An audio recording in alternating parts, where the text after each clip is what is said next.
What it do? Lucas Penido na área. Henrique Portugal. E quem temos hoje, Henrique, com a gente? Sir, porque ele é um lord. É o nome do cara, né? Charles. É um Sir. A gente não sabe se pronuncia Gavin, na verdade, né? Ou Gavan. Eu prefiro que ele se apresente. Você está onde? Você está em São Paulo? Está em Nova York? Você está onde, Charles Gavan? Salve, Henrique Portugal. Salve, Lucas. Estou no Rio de Janeiro, aqui na zona sul do Rio de Janeiro, em quarentena. Esse nome, pelo que apontou a pesquisa que eu fiz lá atrás, nos anos 80, a origem desse nome, né, do meu sobrenome, é francesa, e vai lá para trás da Idade Média. Então, eu resolvi adotar a maneira como se fala, como dizia os pesquisadores, uma empresa de heráldica e de árvore genealógica que existia em São Paulo, existe até hoje.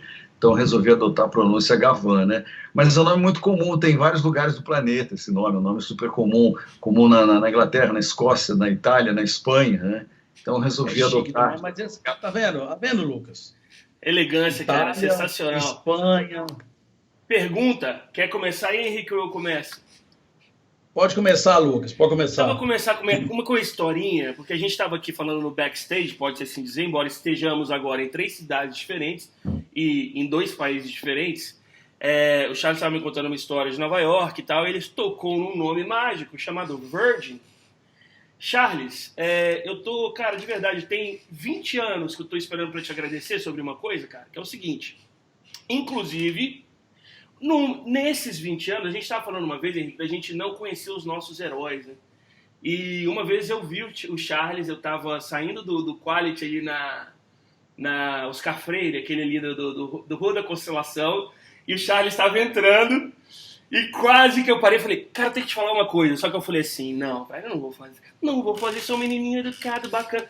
Deixei passar e falei, se um dia isso tiver que acontecer, que aconteça e vai acontecer agora. Seguinte, Charles, cresci grande parte da minha vida nos Estados Unidos, em Nova York, precisamente.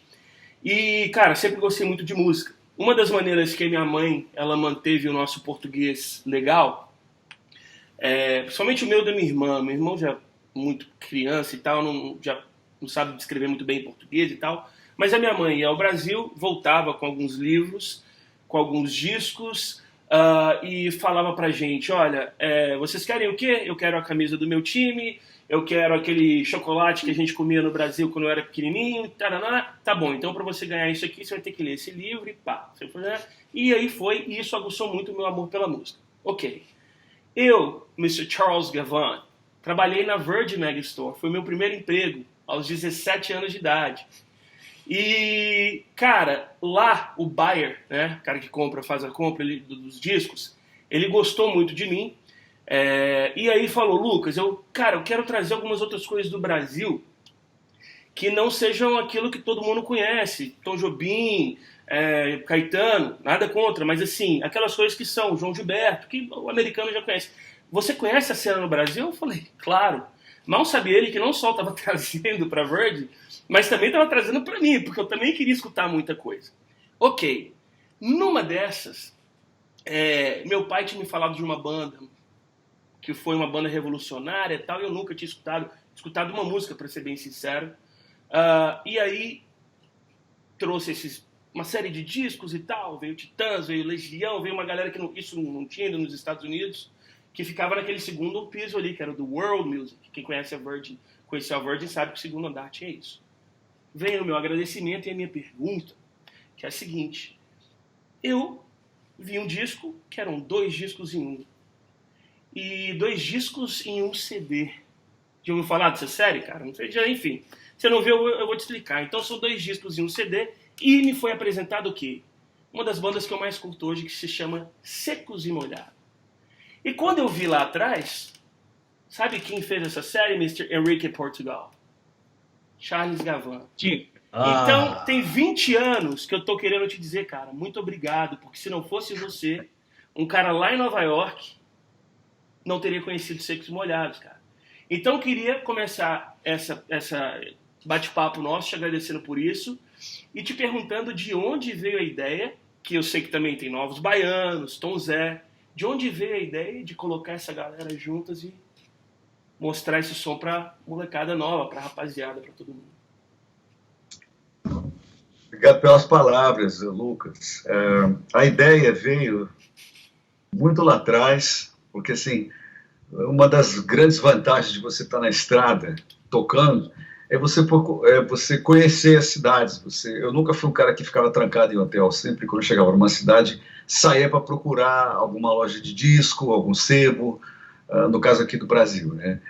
E quando a gente não estava tocando, quando a gente não estava em turnê, os Titãs, eu sempre tirava meus 10 dias assim de folga, de pausa da estrada, para viajar ou para Nova York ou para Londres. Assim, era um hábito. Nessa época eu morava em São Paulo, era um cara muito mais urbano do que sou hoje, e a gente também não tinha filhas. Então, assim, basicamente eu pautava a minha vida pensando nas folgas da estrada, né, nos intervalos da agenda, para poder viajar para Londres, que é uma cidade que eu amo, e para Nova York também, para comprar disco, cara, e ver shows. Era o que eu adorava fazer lá pelos meus 20 e tantos anos e 30 e tantos anos. Então, passei boa parte da minha vida. Os discos vêm antes da bateria. Veja você, a bateria é uma consequência do meu amor pela música e pelos discos. Então, passei grande parte da minha vida visitando loja, estudando informalmente o assunto, a música pop, jazz, todos os gêneros de música. A partir de um certo momento, assim, começo dos anos 90, mais ou menos, eu estava com uma discoteca bem razoável já, de jazz e rock. E foi aí que, quando eu fui numa parada dos Titãs, de 94 para 95, eu resolvi fazer um curso em Londres. Eu fiz um curso, essa eu nunca te contei, Henrique, fiz um curso de engenharia de áudio em Londres, numa escola para estudantes. Então, aos meus 34 anos, eu voltei a ser estudante. Fui estudar em Londres, fui fazer um curso técnico, na verdade, né, de engenharia de áudio. Eu já sabia gravar, assim, mas o processo que eu tinha visto em estúdio dos discos dos Titãs era uma coisa muito intuitiva. E eu achava que eu tinha que entender aquilo de verdade, teoricamente falando, né? Então, fui fazer esse curso em Londres. E lá, na Tower Records de Londres, e na Virgin também, que tinha em Londres, eles importavam muita coisa do Japão. Então, nessas lojas de Londres, eu tive um contato com a música brasileira, que eu já tinha visto aqui no Brasil, de colecionadores de vinil, uma música que eu conhecia mais ou menos, mas não conhecia bem. E essa música, acredite se quiser, ela não estava disponível em disco, em CD na época aqui no Brasil, muito menos em vinil, eram discos de colecionadores. Esses discos haviam sido lançados no Japão, isso era comum nos anos 90, você vê um disco da música brasileira, que você queria ter em CD, por exemplo, vinil raro, e no Japão existia, aqui não.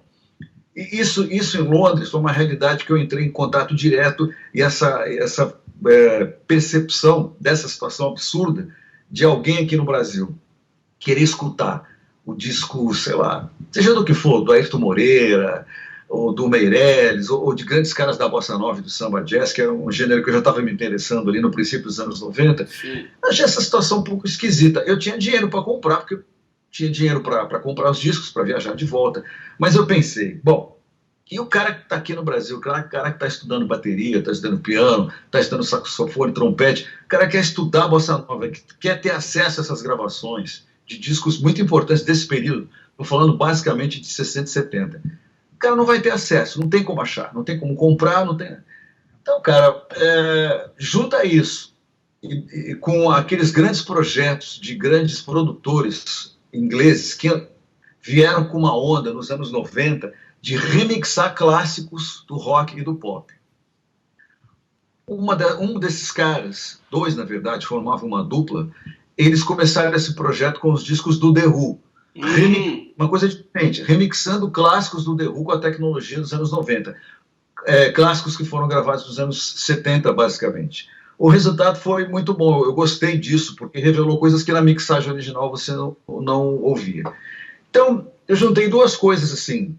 3, na verdade. O prestígio de Titãs junto à nossa gravadora, a vontade de compartilhar com outras pessoas o que eu já sabia, o que eu gostava de ouvir na época. E terceiro, isso, pesquisar, descobrir coisas assim que eu mesmo não sabia do acervo da gravadora. Eu sempre gostei de pesquisar, na verdade, né? Gosto disso, gosto de biblioteca, gosto de loja de disco, cresci em loja de disco. Então foi uma junção de várias ideias. Mas basicamente era o seguinte, era trazer de volta para o mercado, para as prateleiras das lojas, discos que estavam esquecidos nas prateleiras das gravadoras. Compartilhar aquilo que eu gostava. E eu acreditei nisso, assim, que esse era um projeto viável economicamente e financeiramente, inclusive. E eu convenci a Warner a me deixar entrar no arquivo dela, da Warner, daqui do Brasil, Sim. o arquivo de fitas, que também a Warner havia comprado o acervo da gravadora Continental, uma gravadora brasileira. Então, o acervo de tapes era muito grande. Eu convenci a gravadora a deixar entrar, fazer uma pesquisa, e apresentei uma proposta de 2 projetos para os caras. O primeiro era assim: vamos fazer um projeto só de bossa nova e samba jazz, do acervo da Continental. Isso era mais ou menos 97 para 98. Obviamente que eu fui gongado. Os caras olharam daquela e falaram: você tá maluco? Bossa nova é uma coisa que não vende no Brasil e nunca vai vender. Isso é coisa de japonês, eles diziam. Eles mesmos já sabiam que o Japão tem uma paixão por bossa nova muito grande. O outro projeto era esse que você mencionou aqui. Era uma coisa mais próxima desse projeto que esses produtores ingleses fizeram com o The Who. Vamos pegar clássicos do pop e do rock e remixar, deixar essa mixagem mais clara, mais moderna, com a tecnologia que a gente tinha naqueles dias. Esse projeto a gravadora gostou. Então fizemos uma experiência. Os 2 primeiros discos dos Secos e Molhados, que não estavam em catálogo na Warner, veja você que absurdo. O segundo disco nunca havia saído em CD e o primeiro disco tinha uma edição porca, com uma conversão de arquivos ruim, o som do CD era péssimo, enfim, de um disco que é um marco na música brasileira.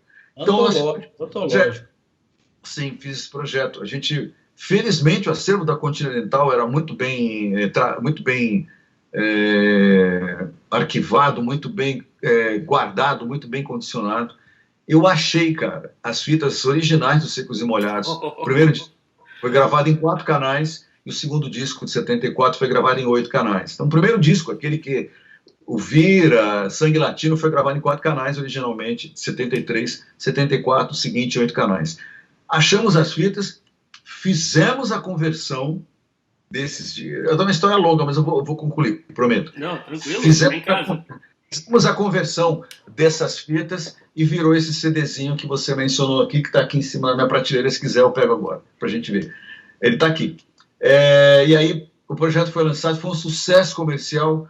Em 6 meses, esse CD vendeu 50 mil cópias. Uau. Que para o projeto de marketing estratégico era uma marca muito boa, assim, uma marca que nunca havia sido alcançada por um projeto de marketing estratégico. Então, isso abriu, na verdade, esse projeto tem muita sorte.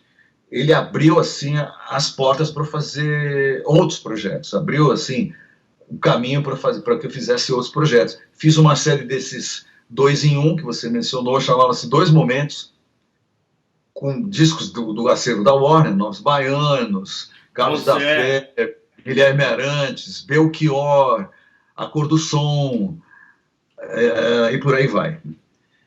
Tom Zé, remixamos Tom Zé, mas diga lá. Não, a gente tem esse lance de levantar a mão, porque como a gente está... Essa é rapidinho, só para pegar um gancho.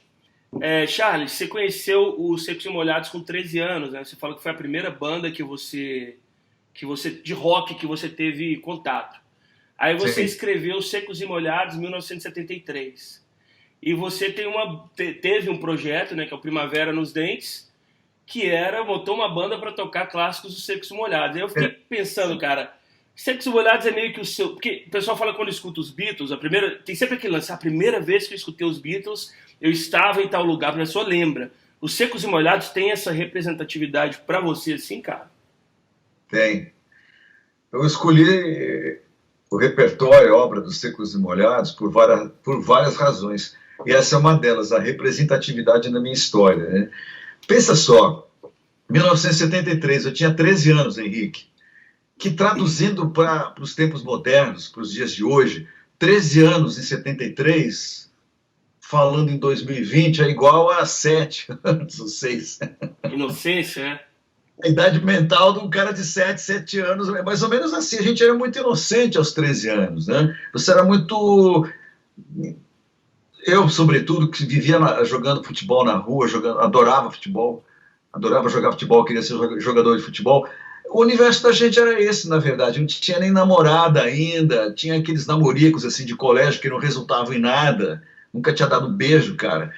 Então tinha essa coisa um pouco inocente de fato. Quando os Secos e Molhados apareceram, isso foi um marco, porque toda essa sensualidade que o Ney Matogrosso tinha e tem até hoje, e da forma como ele colocou, para você ter uma ideia, naqueles tempos de ditadura, em que havia uma censura muito ferrenha, muito dura, nem foi tão bem colocado, de uma forma tão natural e tão criativa, que nem a ditadura conseguiu barrar os Secos e Molhados. Ela poderia ter censurado, mas não censurou, porque era uma coisa difícil de qualificar os Secos e Molhados. Você poderia qualificar qualquer banda do rock brasileiro. Sei lá, tá falando de drogas, de sexo, não sei o quê, então vamos censurar. Os Secos e Molhados, as letras, se você for ver, não falam de nada disso, nem de drogas, nem de sexo, e nem de política. São letras, algumas são até filosóficas, na verdade, né? São letras que o Paulo Mendonça fez, escreveu Sangue Latino, leve toque político, mas basicamente poesia e filosofia. Então, a censura, pela letra, a censura não podia pegar os Secos e Molhados. E visualmente, o Ney, o fato de ter usado a maquiagem, essa foi a grande sacada deles.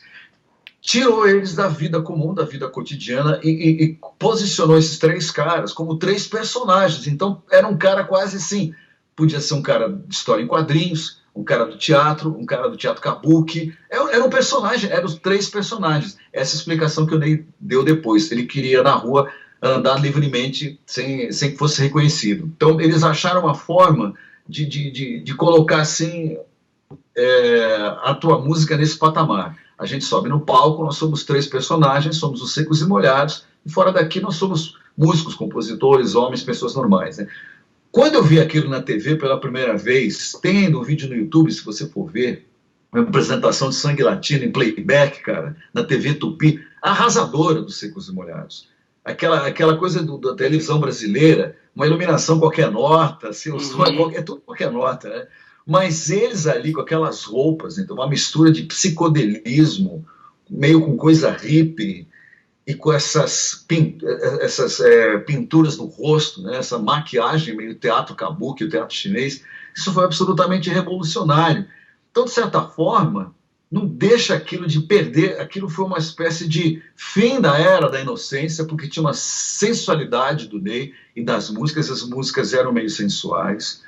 Não era tão pesado, porque era meio folk, era tocado no violão, então tocava no rádio pra caramba. As crianças amaram o Vira, por exemplo, que é um ritmo português, né? As crianças amaram, assim, Xuxa perdia, entendeu? Em popularidade, para os Secos e Molhados. Então aquilo foi um fenômeno tão específico, tão inteligente, que a censura não pegou, a ditadura achou que era inofensivo, depois considerou ofensivo, perseguiu os Secos e Molhados, apanharam da polícia, foram repreendidos, mas a música já estava colocada na praça, o disco vendeu rapidamente mais de 500 mil de cópias. Então, assim, culturalmente falando, as pessoas passaram no meu colégio de ouvir música, assim, versões de clássicos da música norte-americana e inglesa, em versões brasileiras cantadas em português ou inglês, música meio para bailinho, para você dançar coladinho. A gente passou desse estágio para Secos e Molhados. Uau. Então foi um salto cultural tremendo, entendeu? Tremendo. Que nos levou, eu e outras pessoas da minha turma ali, que nos levou a se aproximar do rock brasileiro e do rock de uma forma geral. Depois de Secos e Molhados, muita gente passou a ouvir Rita Lee, passou mas tem um terço, quem é o terço? Passou a ouvir Bob Dylan, passou a ouvir Stones, porque os Secos e Molhados, de alguma forma, dialogava com esses nomes que eu falei aqui, entendeu? Então foi, de fato, um marco para mim. Reza a lenda que o Kiss imitou os Secos e Molhados, né? Que eles tiveram uma apresentação no Brasil e viram. Não duvido. Não duvido. Vai lá, meu amigo. Empolguei. Não, é porque, na verdade, é o seguinte, eu adoro história. E existem alguns sincronismos na história muito interessantes. Se você pegar, por exemplo, em 1968, tem alguns pontos fortes na história de vários países, né? Tem na França, tem no Brasil. Você vai pegando os países, 1968 significou um ano forte.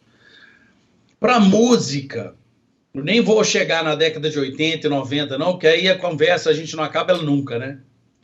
Na música, o ano de 72 e 73 foram anos muito fortes em termos criativos de lançamento de álbuns. Se a gente começar... Eu estou falando da música internacional para chegar nessa história dos Secos e Molhados. Uhum. Por exemplo, se não me engano, Charles, você pode até me questionar, porque você sabe tudo dessa história. 1972, se não me engano, foi o Machine Head do Deep Purple. Por aí. Close to the Edge do Yes. 73 foi o Prisma, o Pink Floyd, Dark Side of the Moon. Dark Side of the Moon. Então, assim, houve uma explosão de bons álbuns num prazo aí de, no máximo, 3 anos. E eu acho que esse fenômeno aconteceu durante os anos 80, durante os anos 90, e depois a coisa ficou mais misturada. Mas na hora que você mistura Secos e Molhados com teatro chinês, uma postura até certo ponto inovadora, revolucionou a música, fez as pessoas escutarem outros álbuns que já estavam por aí, mas as pessoas ainda não tinham descoberto. Você acha que, você que gosta muito de música, conhece muito de rock também, você acha que tem isso que eu estou falando, 72, 73, 74, foram anos assim privilegiados em termos de música? Eu acho que sim, eu diria.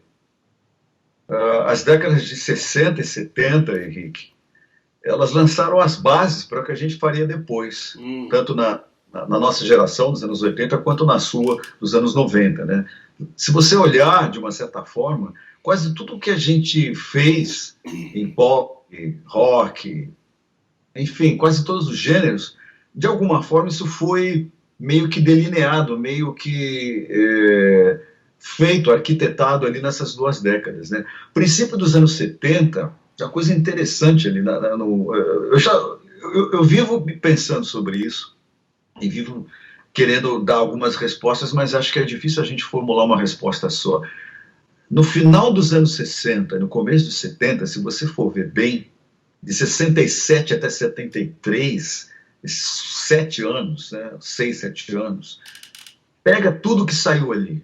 Sgt. Pepper's, Abbey Road, Jimi Hendrix, Deep Purple, Black Sabbath, Led Zeppelin, Bob Dylan, Jethro Tull, Genesis, Yes.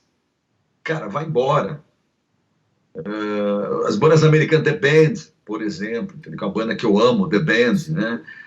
Allman Brothers, Doors. Cara, é uma riqueza artística muito poderosa, né? Algumas explicações para isso, mas não vale para tudo. Eu já li, por exemplo, em algumas revistas assim, que tratam desse assunto, especialmente publicações na Inglaterra. Alguns desses caras dizem que, no caso da Inglaterra, por exemplo, Pink Floyd, Genesis e bandas desse tipo, são formadas por alunos que saíram das escolas de belas artes de Londres. Então, eram pessoas que estavam em constante contato com as belas artes, com pintura, com arquitetura, com literatura, com desenho, com cinema, com teatro, e trouxe de alguma forma informações desses lugares para dentro da música. Isso se aplica bastante, acho que até o rock progressivo, né? Esse progressivo vem de querer fazer alguma coisa mais sofisticada, sair daqueles 3 acordes do rock and roll. Daí vem o nome progressivo, né? Mas nos Estados Unidos o quadro é outro, entendeu? Como é que a gente explica, por exemplo, o surgimento de bandas como The Doors, ou mesmo a linha Woodstock Santana? É uma profusão muito grande nos anos 60, acho que são anos de experimentalismo, no qual a poesia faz parte do dia a dia das pessoas, a literatura faz parte do dia a dia das pessoas, o cinema também faz, eles trazem isso para dentro da música. A música ainda não vendia o que venderia mais tarde, então a música, de alguma forma, ela era das artes, ela era a que dava menos dinheiro em relação ao cinema, por exemplo. O cinema já estava completamente comprometido com o dinheiro, né? com o lucro, com a grana. Isso tem um preço, cara, você sabe disso, né? Tudo bem, faz parte do jogo, mas isso tem um preço. A música, de alguma forma, estava passando por experimentos. As gravadoras estavam entendendo qual vai ser a próxima música da moçada. Quem são os caras que, estatisticamente, compram um disco? Assim, até o disco, estou falando de disco físico. Né? Estatisticamente, os Estados Unidos, que faz pesquisa para tudo, estuda tudo, tem estatística para qualquer coisa, as gravadoras investiram pesado e sabiam. Um cara, tecnicamente, uma pessoa, uma mulher, um homem, compra discos dos 14 aos 27. Depois disso, ele vai fazer outra coisa da vida. Por isso que a música pop, a música de rádio também, centra tanto nessa idade. É a idade que você consome. Você não tem filho, não tem família ainda, genericamente falando. Sim. Então, nos anos 60, havia uma aposta sobre qual seria a próxima música que iria vender bastante para a moçada. Quando as gravadoras descobrem que é o rock and roll, por conta dos Beatles, né? Os próprios caras que vieram de outros meios, né? Já vi entrevistas do cara que fundou a Atlantic, do cara que foi trabalhar na CBS, enfim, caras, grandes nomes da indústria. Eles falam que o que eles fizeram foi enxergar o nicho, o segmento, e deixar os artistas fazerem do jeito deles, experimentarem. Por isso que eu acho que esses discos foram feitos, alguns de forma experimental, ninguém sabia se ia dar certo ou não, mas tinha um coeficiente ali de experimentação, de cultura muito poderoso, que invadiu os anos 70. Secos e Molhados, por exemplo, voltando. Secos e Molhados é basicamente um trio, né? Ney Matogrosso, João Ricardo e Gerson Conrad. Se você vê, são composições de pessoas aqui do Rio de Janeiro que escreviam muito bem. Paulo Mendonça, a compositora Lúlida, dupla Lúlida Cristina. E, por outro lado, eles tiveram uma grande sacada de musicar poesia. Sim. Pega os dois discos dos Secos e Molhados, cara. Tem Vinícius de Moraes, tem Cassiano Ricardo. Então, o texto é de altíssimo nível. São os grandes poetas da língua portuguesa. Eu citei dois, né? Cassiano Ricardo e Vinícius de Moraes. Ele musicou mais gente ainda, que agora me foge, essa altura da noite, lembro. Mas então você pega poesia desse tipo, faz a música em cima, com formato folk, que é palatável. Repare, Secos e Molhados quase não tem guitarra. O problema da guitarra já existia. O rádio, historicamente, não gosta muito de guitarra, porque guitarra é um instrumento estridente, né? Não é todo mundo que tem para aguentar a distorção. Então essa questão já existia desde os anos 60. Secos e Molhados é palatável, o texto é de altíssimo nível culturalmente falando, visualmente não precisamos nem comentar o que era. Então foi, de fato, muito transgressor. Essa banda foi muito transgressora. E outra coisa que eu acho, o fato dele, uma coisa que eu acho importante também, do ponto de vista da música, Henrique, os arranjos muito simples, não era uma coisa barroca, a fim de deixar maior do que poderia ser. Os arranjos são simples, são diretos, qualquer pessoa entende, qualquer pessoa assimila. O Ney Matogrosso cantando num registro, pelo que me consta, não me lembro de um cantor brasileiro antes dele cantar em falsete da forma como ele canta, né? Com esse registro. Numa região de... Acho que ele é o primeiro. Um homem cantando com uma voz de mulher. E eles falam, nas entrevistas que eu fiz para o Som do Vinil, as pessoas falavam, eu não sei se isso está no episódio, mas não importa. As pessoas falavam o seguinte, ouviam no rádio. Aí quando viram a televisão, falaram, mas espera aí, não pode ser. Não era uma mulher não era uma mulher cantando, não era uma mulher no vocal, é um homem, como assim? E o Ney Matogrosso aparecia sem a camiseta de propósito para dizer que era homem, entendeu? Uhum. Então veja só quantas coisas a gente tem nesse assunto Secos e Molhados. Eu escolhi o Primavera nos Dentes, só para fechar, a gente vai abrindo várias abas, eu vou fechar essa. Boa. Primavera nos Dentes, qual foi a ideia? Falei, bom, eu quero fazer um trabalho de recriação. Fazer um trabalho autoral, compor músicas novas, é uma coisa muito... requer uma energia muito grande, requer muito tempo. Eu preciso de alguma coisa que seja, a princípio, mais fácil de fazer. Então, eu chamei Paulo Rafael, guitarrista da Alceu Valença, monstro da guitarra, os grandes guitarristas. Chamei Paulo Rafael e disse, quero montar um projeto em que a gente faça alguma coisa mais fácil, que a gente consiga tocar algumas coisas livremente, assim, pensando nos arranjos originais. Gostaria de tocar Secos e Molhados, que é uma banda importante para mim, provavelmente é uma banda importante para você. E de fato era também para ele, para todo mundo.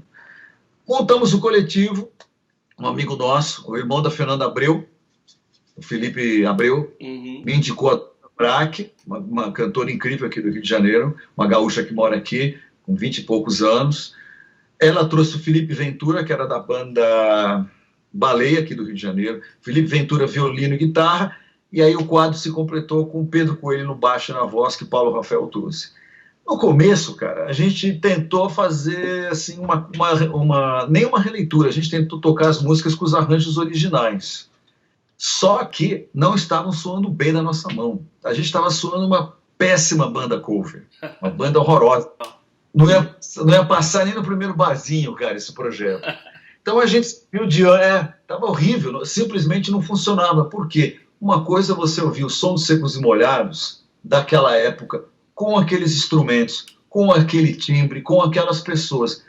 Aquilo é uma obra tão autoral que na sua mão, a gente tocando aqueles arranjos iguaizinhos, soava pessimamente. Era horrível, não tinha sustentação. Daí a gente partiu para uma viagem de 1 ano e meio que foi recriar a obra dos Secos e Molhados. Foi muito difícil para a gente e a gente resolveu se afastar do original. Uau. Gravamos um disco que existe, né? Gravamos esse disco e o projeto foi, pelo menos temporariamente, descontinuado devido às nossas agendas. Foi difícil de conciliar uma agenda para a estrada. Paulo Rafael toca com o Alceu Valença até hoje. Eu tenho o som no vinil, tenho outros trabalhos que faço, a Duda, a carreira dela, então a gente descontinuou o projeto temporariamente. Né? Mas foi uma empreitada legal. A gente gravou pela Deck Disc com a produção de Rafael.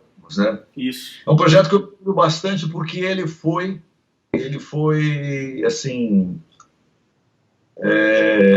apreciado pelo Ney Matogrosso e pelo Gerson Conrad e também pelo Paulo Mendonça, que é o letrista da banda, fez várias letras para os Secos e Molhados. Então eles três ouviram o disco, foram no show, a gente lançou aqui no Rio de Janeiro, lançou em São Paulo, e todos falaram, cara, é isso aí, vocês fizeram uma releitura da gente dos tempos atuais. Então, missão cumprida, basicamente. Henrique, eu vou lá. Vai lá? Vai lá. Beleza. Cara, vou falar umas bandas aqui e eu quero saber se você conhece, ouviu falar dessas bandas. Talvez, eu não sei, mas eu acho que... Vamos lá. Eu vou falar de uma banda que chama Cabine C.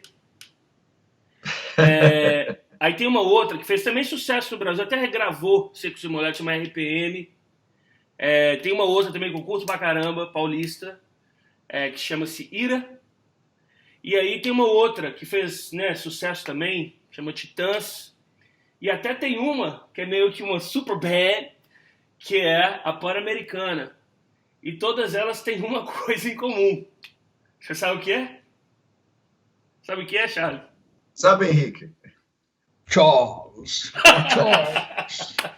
Agora, todas essas bandas aí, eu só não entendi o RPM nessa história aí. Você não sabia? Essa eu quero saber. Você não sabia? Olha que eu já conversei muito com o Charles e ele nunca me falou nada. Isso aí.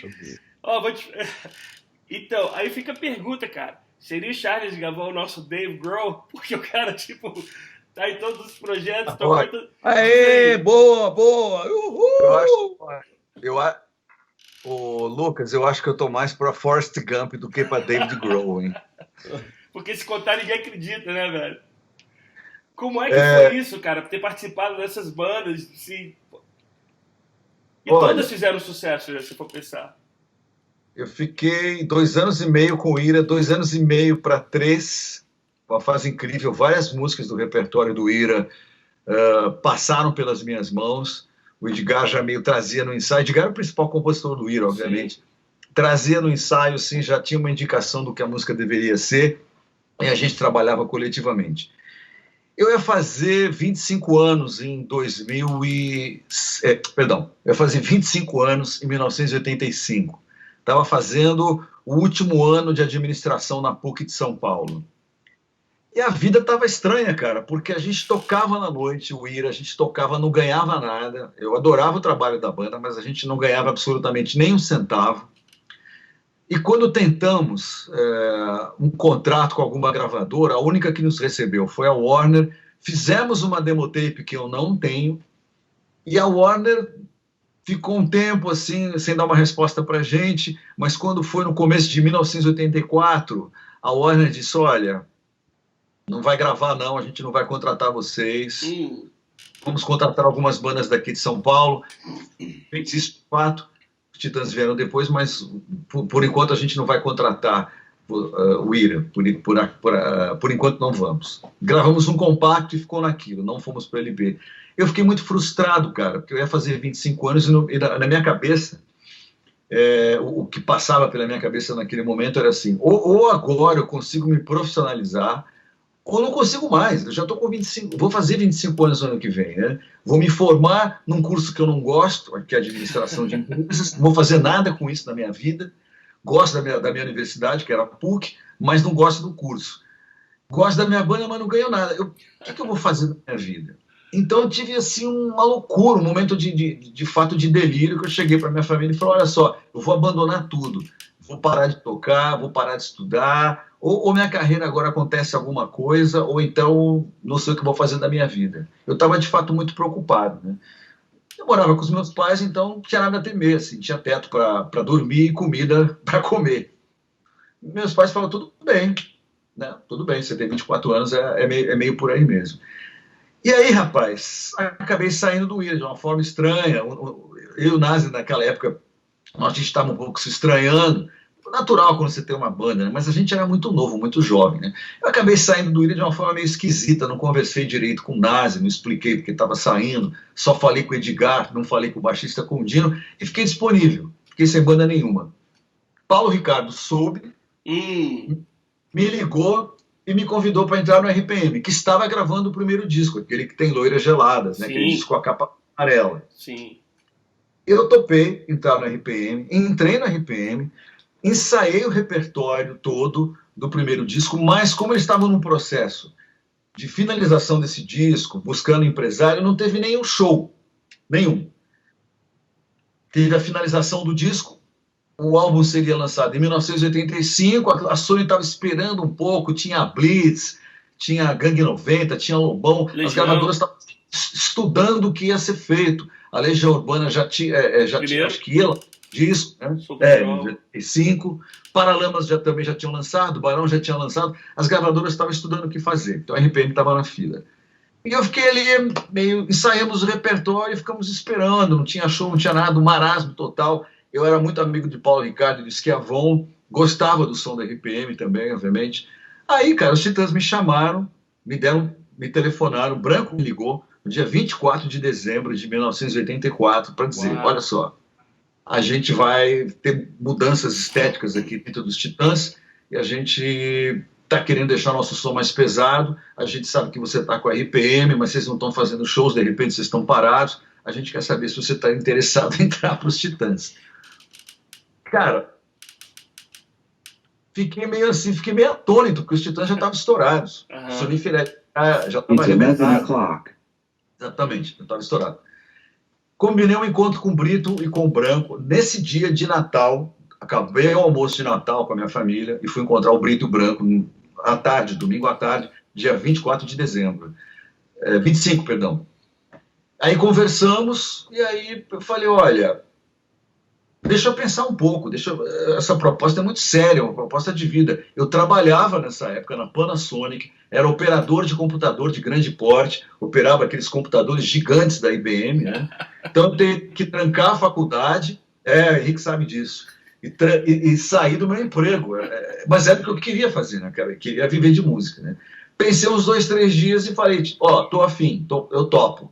Então, espera aí que a gente vai resolver essa situação aqui com o André Young. Isso que eu ia Vai ter falar, que ter André Young acabou indo pro Ira, né, cara? Que loucura. vai ter que ter um momento de transição aqui. A gente ainda tem um compromisso no Réveillon. A gente vai tocar no Réveillon. Depois disso, a gente volta a se falar. Então, o que aconteceu foi isso. Saúde, Charles. Saúde. Enrique, Saúde. do you have a question, Opa. my friend? Duas coisas. Hum. Topei entrar para a banda. Tirei o repertório do show. O primeiro show dos Titãs foi em janeiro de 85. Primeiro show que eu ia fazer, né? Janeiro de 85. E eu era tão amigo do RPM que eu não tive coragem de dizer que eu tinha entrado para os Titãs. E fui fazer o show mesmo assim. O que aconteceu, né? Você vê que a gente tem que tomar cuidado, porque a verdade, ela vem à tona, né? Quem tava lá? A gente foi fazer esse show numa danceteria lá em São Paulo. Acontece que a gravadora marcou uma entrevista com o SPTV, com a Globo, SPTV, RJTV, MGTV e por aí vamos. Rapaz, o BHTV, sei lá. MGTV. Bom, rapaz, a televisão filma lá, olha, então aqui na danceteria tal, hoje Titãs, já pensando no próximo trabalho, banda com seus mais recentes sucessos, Go Back, Toda a Cor e o explosiva Sonífera Ilha. Isso passou na TV, o Paulo Ricardo viu, cara. Ligou para minha casa, eu estava ensaiando com os caras, sei lá onde, não estava em casa, ligou, enlouquecido, me jurou de morte. Porra, chato! Daquele jeito. Não tive coragem de contar, cara. Depois liguei para ele e falei, cara, você me desculpe, mas assim, vamos combinar que assim, era uma decisão que se caísse no colo dele, né, que ele tinha um trabalho autoral dele, mas se uma proposta dessa caísse no teu colo, não só é difícil recusar pela seguinte razão, eu tinha muito mais a ver com os Titãs do que com a RPM, entendeu? Artisticamente falando, Sim. Ideologicamente falando. Por quê? Paulo Ricardo é um baita jornalista da revista Som 3, o cara que era carioca, mas morava em São Paulo, um cara muito antenado com rock, com a música pop, que circulava por São Paulo. Morou em Londres, escreveu lá. Correspondente, né? Eu conhecia, cara, os Titãs da noite de São Paulo, dos shows que a gente fazia com o Ira. Então a gente tinha muito a ver, a gente se frequentava, as pessoas iam na casa do Nazi, o Nazi ia na casa do Marcelo, tinha um trânsito ali super legal. E a primeira vez que eu vi os Titãs, de fato eu fiquei muito impressionado com a dinâmica deles de trocar cantor, todo mundo tocava tudo, tinha um revezamento, só não revezava a bateria, cara, porque o resto tudo eles revezavam. Depois ficou essa coisa de cada um se dedicar ao instrumento, mas no começo os Titãs era uma coisa, olha, só não revezava, vou te dizer, acho que o Marcelo e o Tony nas duas guitarras e o André na bateria. Todo o resto, teclado e tudo mais, teclado, sopro, baixo, tudo era revezável, todo mundo tocava tudo. E os Titãs eram 9, né? Primeira vez que eu vi os Titãs eram 9, com o Ciro Pessoa, que saiu, montou o Cabine C. Exato. E me chamou para tocar. Eu toquei meses com o Cabine C, fizemos pouquíssimos shows. Cabine C não foi em frente, porque o seu Edgar Escandurra saiu. Começou a ficar muito sério o Cabine C, essa banda era genial. Sim. Cabine C era Ciro Pessoa, Vânia, a mulher dele nos teclados, Gaspa, que depois foi para o Ira, Ricardo Gaspa, Edgar Escandurra na guitarra e eu na bateria. Era uma coisa muito diferente o Cabine C, muito diferente, muito parecido, Henrique. Era meio... O máximo que eu posso dizer para posicionar o que a banda era meio pós-punk, assim. Com certeza. Tinha uma pitada de Suzy and the Banshees, com uma pitada de Cocteau Twins, uma pitada de Gang of Four. Era uma mistura de todas as coisas que a gente gostava, né?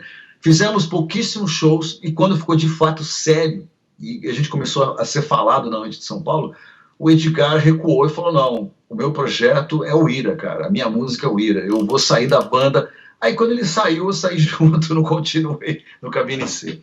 Foi uma pena, porque a gente poderia ter gravado um disco. Na sequência, o Cabine C acabou gravando um disco, que existe. Que inclusive, se não me falha a memória, foi num selo do RPM. Isso.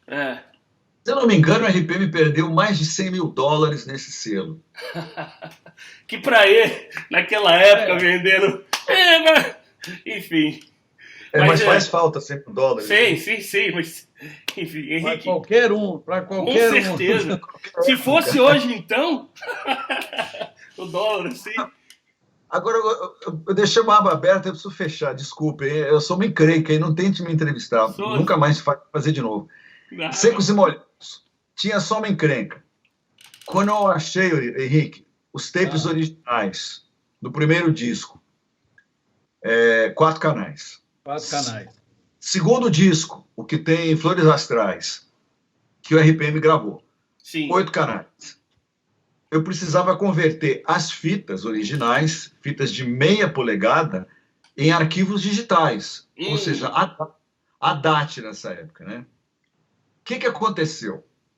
Nós encontramos em São Paulo um gravador antigo, um player do 4 canais, o gravador de 4 canais, onde a gente pôde fazer a conversão. Mas o de 8 não existia. Ninguém tinha. Eu dei uma puta sorte, cara. O que aconteceu? Nessa época, em que eu estava com esse projeto na cabeça, a gente voltou a trabalhar com o Jack Endino no disco As 10 Mais, final dos anos 90. Esse projeto demorou para rolar. A vontade começou lá em 96, 97, mas ele só foi rolar depois, tá? 98 para 99. O que aconteceu? Eu comentei com o Jack Endino que eu tinha um projeto, e esse projeto ele só seria possível se eu convertesse uma fita de 8 canais para digital, para arquivos digitais, né? Precisava de um gravador de época que tivesse como tocar aquele formato. Aí o Jack Endino me fala o seguinte: olha, eu acho que eu sei onde tem uma máquina de 8 canais em Seattle. Quando a gente mixar as 10 mais, eu vou procurar essa máquina para você. Só que você vai ter que fazer o trabalho lá.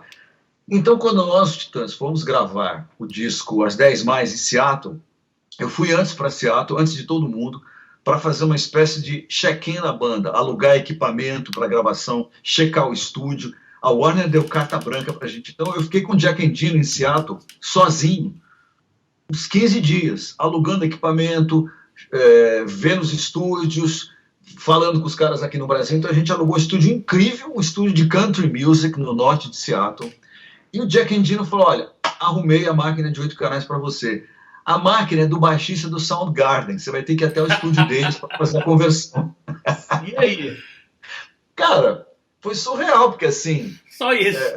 Eu encontrei com o baixista do Soundgarden e o batero Matt Cameron, que hoje é do Pearl Jam, tocava com o Soundgarden, levei uns discos para ele, dos Mutantes. Uau! Que chapava. Os Mutantes é uma unanimidade na comunidade de rock de Seattle, né? Então fui para o estúdio de ensaio do baixista do Soundgarden. A máquina de fato estava em excelente estado. Fui com um engenheiro, um assistente do Jack Endino. Eu levei a fita dos Secos e Molhados, veja você. Não tinha backup, eu levei ela embaixo do braço para os Estados Unidos. Tive que convencer o cara da alfândega a não passar no raio-x. Expliquei para o cara, falou: olha, isso aqui não pode passar, senão a gente vai perder os dados que estão aqui dentro. A imigração entendeu, a fita não passou pelo raio-x, a gente passou por fora esse tape de 8 canais.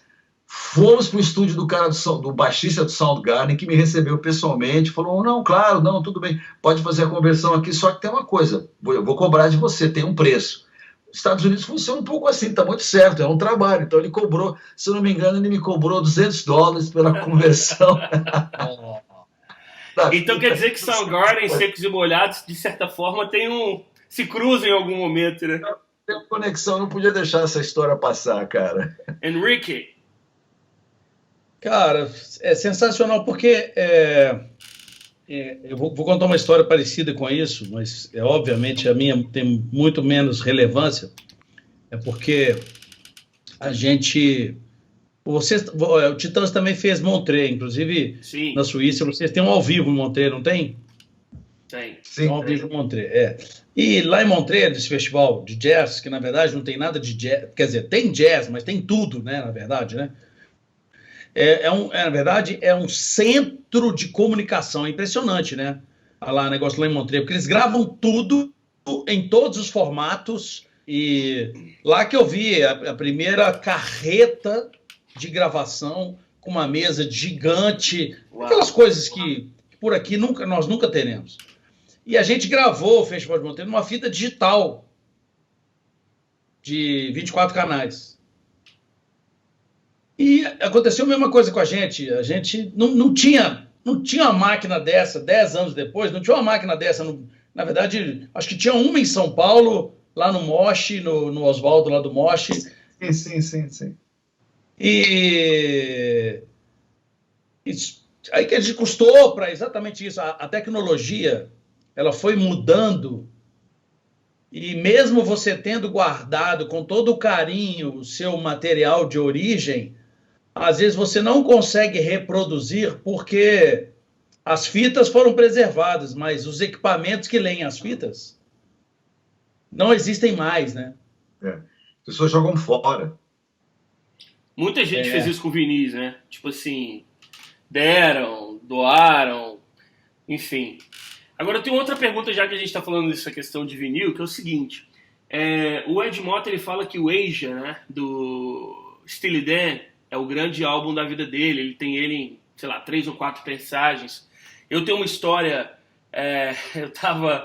Eu não estava junto nesse dia, mas eu estava fizemos um evento em Nova York, assim, parece que eu trabalho com música, não deixo de trabalhar com música, mas na verdade eu tenho uma agência de marketing, mas música, eu acho que você já percebeu que é uma das minhas grandes paixões. E a gente fez um evento em Nova York, uma grande marca, e eles trouxeram algumas pessoas do Brasil e trouxeram o DJ Nuts, que é um ávido conhecedor de música brasileira, um dos que conhecem como poucos, talvez tenha uma das coleções mais admiráveis. E no dia seguinte estava, não sei se você conhece, o Joel do Tropical and Furs, que é uma marca, uma loja também que existia em Nova York, também, o Joel é um cara de gente finíssima e também vendia muito música de vinis de música brasileira. E no dia seguinte a gente se encontrou e eu falei, como é que foi? Eles falaram, cara, a gente tá meio que virado porque a gente passou 12 horas negociando um disco. Eu falei, hã? Não, você não tá entendendo. O Nuts entrou lá pro Tropical and Furs, sei lá, 6 da tarde, saiu 6 da manhã. Mas o que aconteceu? Resumo da ópera. Era o 6, que é o compacto que o Mutantes gravou, antes de ser o Mutantes, né, que é uma tal. E assim, tem uma foto do Nuts meio que quase dormindo, segurando aquele compacto na mão. E eles falaram que assim... Mas aí, como é que foi a negociação? Não vou te contar tudo, mas é assim, ó. Ele teve que me dar não sei mais quantos discos, eu tive que não sei o que lá, mas tanto em dinheiro. Enfim, o Nuts tem aquele lá como um dos grandes troféus dele, como vários outros. A pergunta, já falando um pouco do som do vinil. Quais são aqueles 3 vinis que você tem, Charles, que você fala assim, cara, esses aqui são meus troféus? Mostre agora o cálice para sempre, por favor. Não precisa de mostrar, só fale, talvez. Eu estou aqui no meu home studio, os meus discos, os meus LPs estão lá em cima, né? Eu não tenho aqui. Mas um disco que eu copiei, fiz um clone digital dele, e depois lacrei de novo, foi um álbum duplo que eu comprei em São Paulo, do Jorge Ben, com o Trio Mocotó no Japão. Gravado em Tóquio, 1963. Esse disco nunca saiu em CD, nunca vai sair, e ele é um álbum raríssimo, inclusive lá no Japão mesmo, né? Eu encontrei numa loja em São Paulo, no Disco 7, Uau. Era um preço impublicável, não vou dizer quanto eu paguei nesse disco, eu tenho vergonha, mas assim...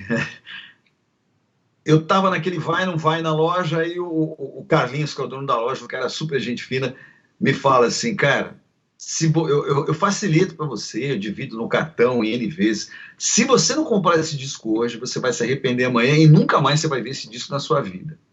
Então, de certa forma, eu comprei, e esse é um disco, ele equivale mais ou menos a um acústico do Jorge Ben, mas é um acústico de verdade, porque assim, a última fase dele no violão, né, tocando violão de nylon, com o Trio Mocotó. Fazendo backup. Então, um disco incrível dele, que eu não entendo porque dizem que são razões contratuais. Eu tentei colocar esse disco num projeto aqui na Universal, e obviamente ele não emplacou, ele não existe na caixa do Jorge Ben, que saiu anos depois, e nunca vai sair. Então, esse disco é um dos meus prediletos, assim, né? Outro disco também que eu coloquei num projeto e que anos mais tarde achei uma cópia Mind, uma cópia 00, nunca foi achada. É o disco do Di Mello, que é esse músico cearense, que é uma fusão meio de música nordestina com funk. Mario! É esse aí. Esse disco é fantástico, cara, entendeu?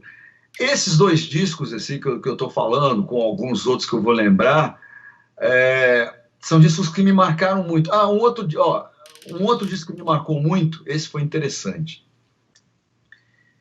Quando fui fazer projetos para a gravadora Warner, do acervo da Warner, que reuniu o acervo Warner e Continental, fui assediado por alguns colecionadores japoneses que me escreveram um e-mail dizendo: soubemos que você está fazendo uma coleção aí para o Brasil, que tal você pensar em tal título, tal título, tal título, tal título. Eram nomes que eu nunca tinha ouvido falar naquele momento, mais ou menos final dos 90. Então eles falaram de um tal de Arthur Verocai. Eu fui saber que depois quem é esse Arthur Verocai. 1976. A fita dele, de fato, estava no acervo da Warner. Eu tirei uma cópia daquela fita. Pedi para o cara da gravadora ali, o assistente lá, do acervo, para que me tirasse uma cópia desse disco para ouvir. Cara, eu ouvi o disco do Arthur Verocai, não sabia exatamente do que se tratava, mas fiquei impressionado pelo que eu ouvi. Disco muito à frente da sua época, uma espécie de Clube da Esquina. Sim. Né? Filhotes do Clube da Esquina. E na época, ali, por uma questão ali jurídica, o Arthur Verocai, que naquela época era uma pessoa muito difícil, ele não quis que o disco saísse, ele queria que a gravadora se explodisse, ele tinha muita mágoa da gravadora, que na época não trabalhou o disco dele como deveria. E eu tentei explicar, mas aquela época é princípio dos anos 70, a gente está no final dos anos 90, cara. Não são as mesmas pessoas mais, mas essas mágoas atravessam décadas, né? Ok, cortou, o disco dele não saiu.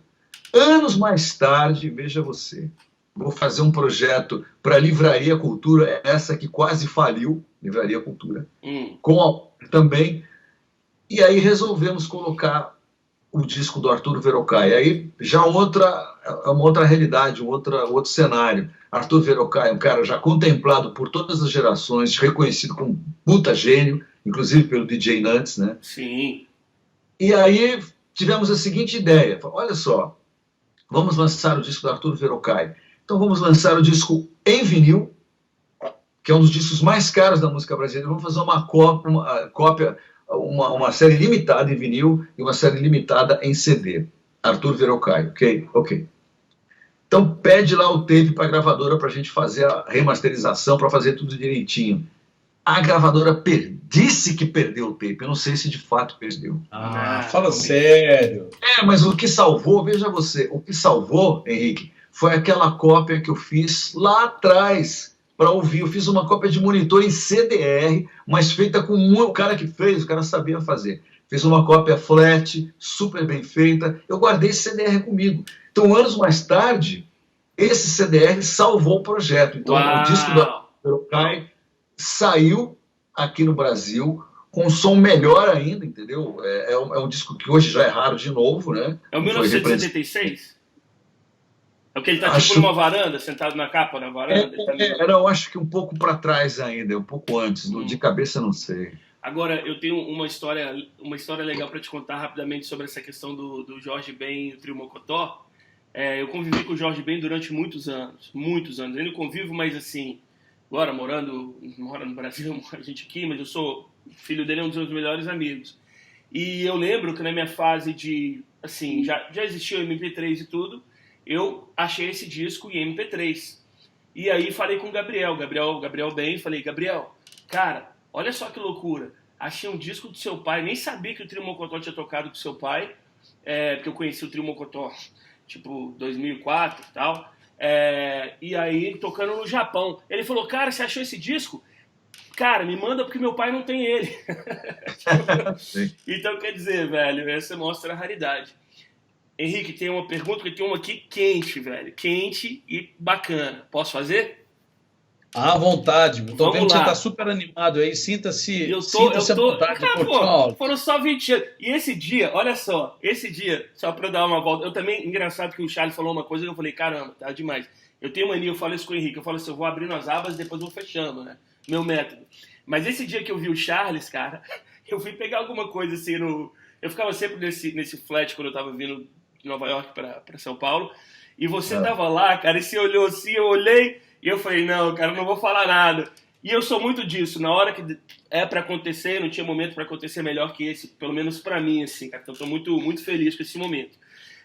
Eu quero falar de uma coisa, cara, que eu gosto muito, um tema que eu gosto muito. Eu converso com um cara, que eu não vou falar quem é, mas ele tá na minha frente, jaqueta vermelha da Adidas e um óculos, sobre inteligência emocional. E aí eu queria mencionar 3 pessoas, mas assim, de maneira bem rápida. Eles atribuem essa frase a muita gente, algumas pessoas falam que é o Bill Cosby, outras pessoas falam, mas enfim, eles falam que é o seguinte: eu não sei o segredo do sucesso, mas o segredo do fracasso é ficar com pessoas que só dizem sim. Isso é uma filosofia que eu trago pra mim na minha vida. Então quer dizer, você quer, não sei te falar o segredo do sucesso, mas você quer saber o segredo do fracasso? Fica com pessoas que só vão falar, não, tá legal. Vamos passar um pouco pra frente, Quincy Jones. Quando foram gravar We Are The World, ele colocou lá na porta, né? Check your ego at the door. Ou seja, cara, deixa o seu ego aqui do lado de fora, porque, bicho, você reunir simplesmente, né, Bob Dylan, Michael Jackson, everybody, né? Stevie Wonder, todo mundo ali, cara, o cara tinha que fazer isso. Então, e aí eu passo um pouco mais pra frente, eu li o livro, né? A vida é uma festa, a vida parecia uma festa, a vida parece uma festa. A vida parece uma festa, é isso o título? Até parece uma festa. A vida até parece uma festa. Comprei esse livro, se eu não me engano, no dia que ele saiu, eu estava no Brasil, li ele numa viagem, não, obviamente não completo, mas comecei lendo ele, provavelmente Congonhas, BH, e depois zerei ele, tipo assim, 2 dias, porque eu não consegui parar. E depois saiu o documentário, cara.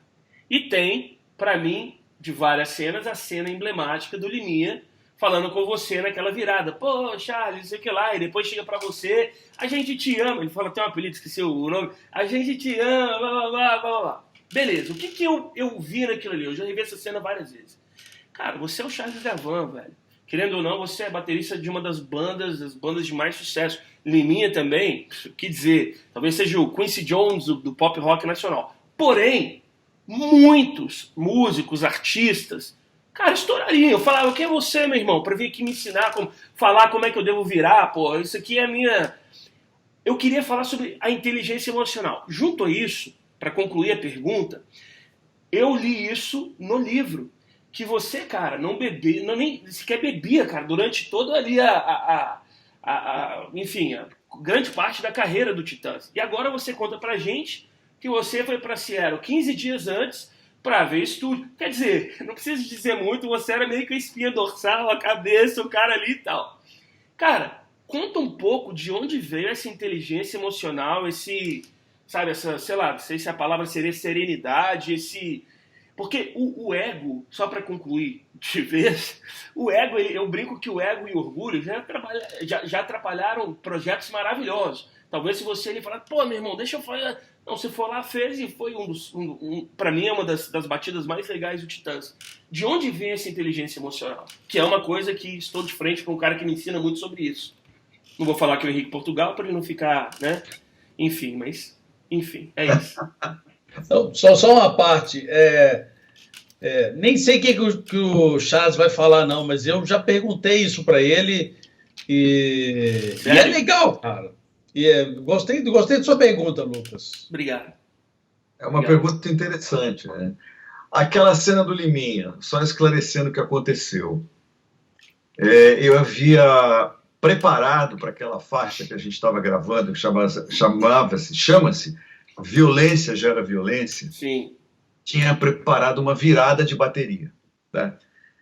Essa virada tinha tirado essa virada, veja você, de um disco de heavy metal do Dio, do Ronnie James Dio, que é um cara que eu sempre ouvi na vida toda. Sim. Um puta baterista que ele tinha na época. E eu tirei aquela frase e botei dentro desse arranjo dessa música dos Titãs, música que eu também sou autor, né? Muito bem. No ensaio, saí várias. Era uma virada estranha, uma virada que tinha umas inversões, assim, você saía da caixa e ia para os tambores, mas um braço voltava para a caixa, um braço voltava, uma mão para a caixa, uma mão no tom, outra mão na caixa, tinha inversões, assim. Ela era uma coisa que podia atrapalhar a gravação. E eu me casquetei que aquilo tinha que estar no arranjo. Cara, eu não sei te dizer quanto tempo eu demorei para fazer aquilo mais ou menos direito. Eu errei todas as vezes que a gente começou a gravar essa faixa. Era uma faixa fácil, exceto por esse momento. Antes de ir para o refrão, tinha essa virada. E eu insisti nessa virada, assim, naquele momento. Em vez de reconhecer a gravação, naquela época não tinha a manipulação que a gente tem hoje, né, de áudio. Hoje a gente tem praticamente quase 100% de manipulação de áudio. Ou seja, não acredite no que você ouve, tá? E nem no que vê. Mas, enfim, naquela época não. Ou você grava direito ou você não grava, tá? Ok. Então, eu deveria ter reconhecido rapidamente, falar, olha só, hoje eu não estou num dia bom.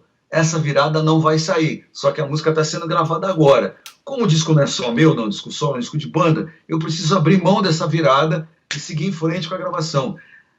Um pouco de arrogância de minha parte em dizer para mim mesmo, naquele momento, não, eu vou fazer essa virada, custe o que custar, dure o que durar. Cara, depois de um puta tempo, o Liminha foi paciente, entendeu? Mas depois de um puta tempo, o Liminha explodiu.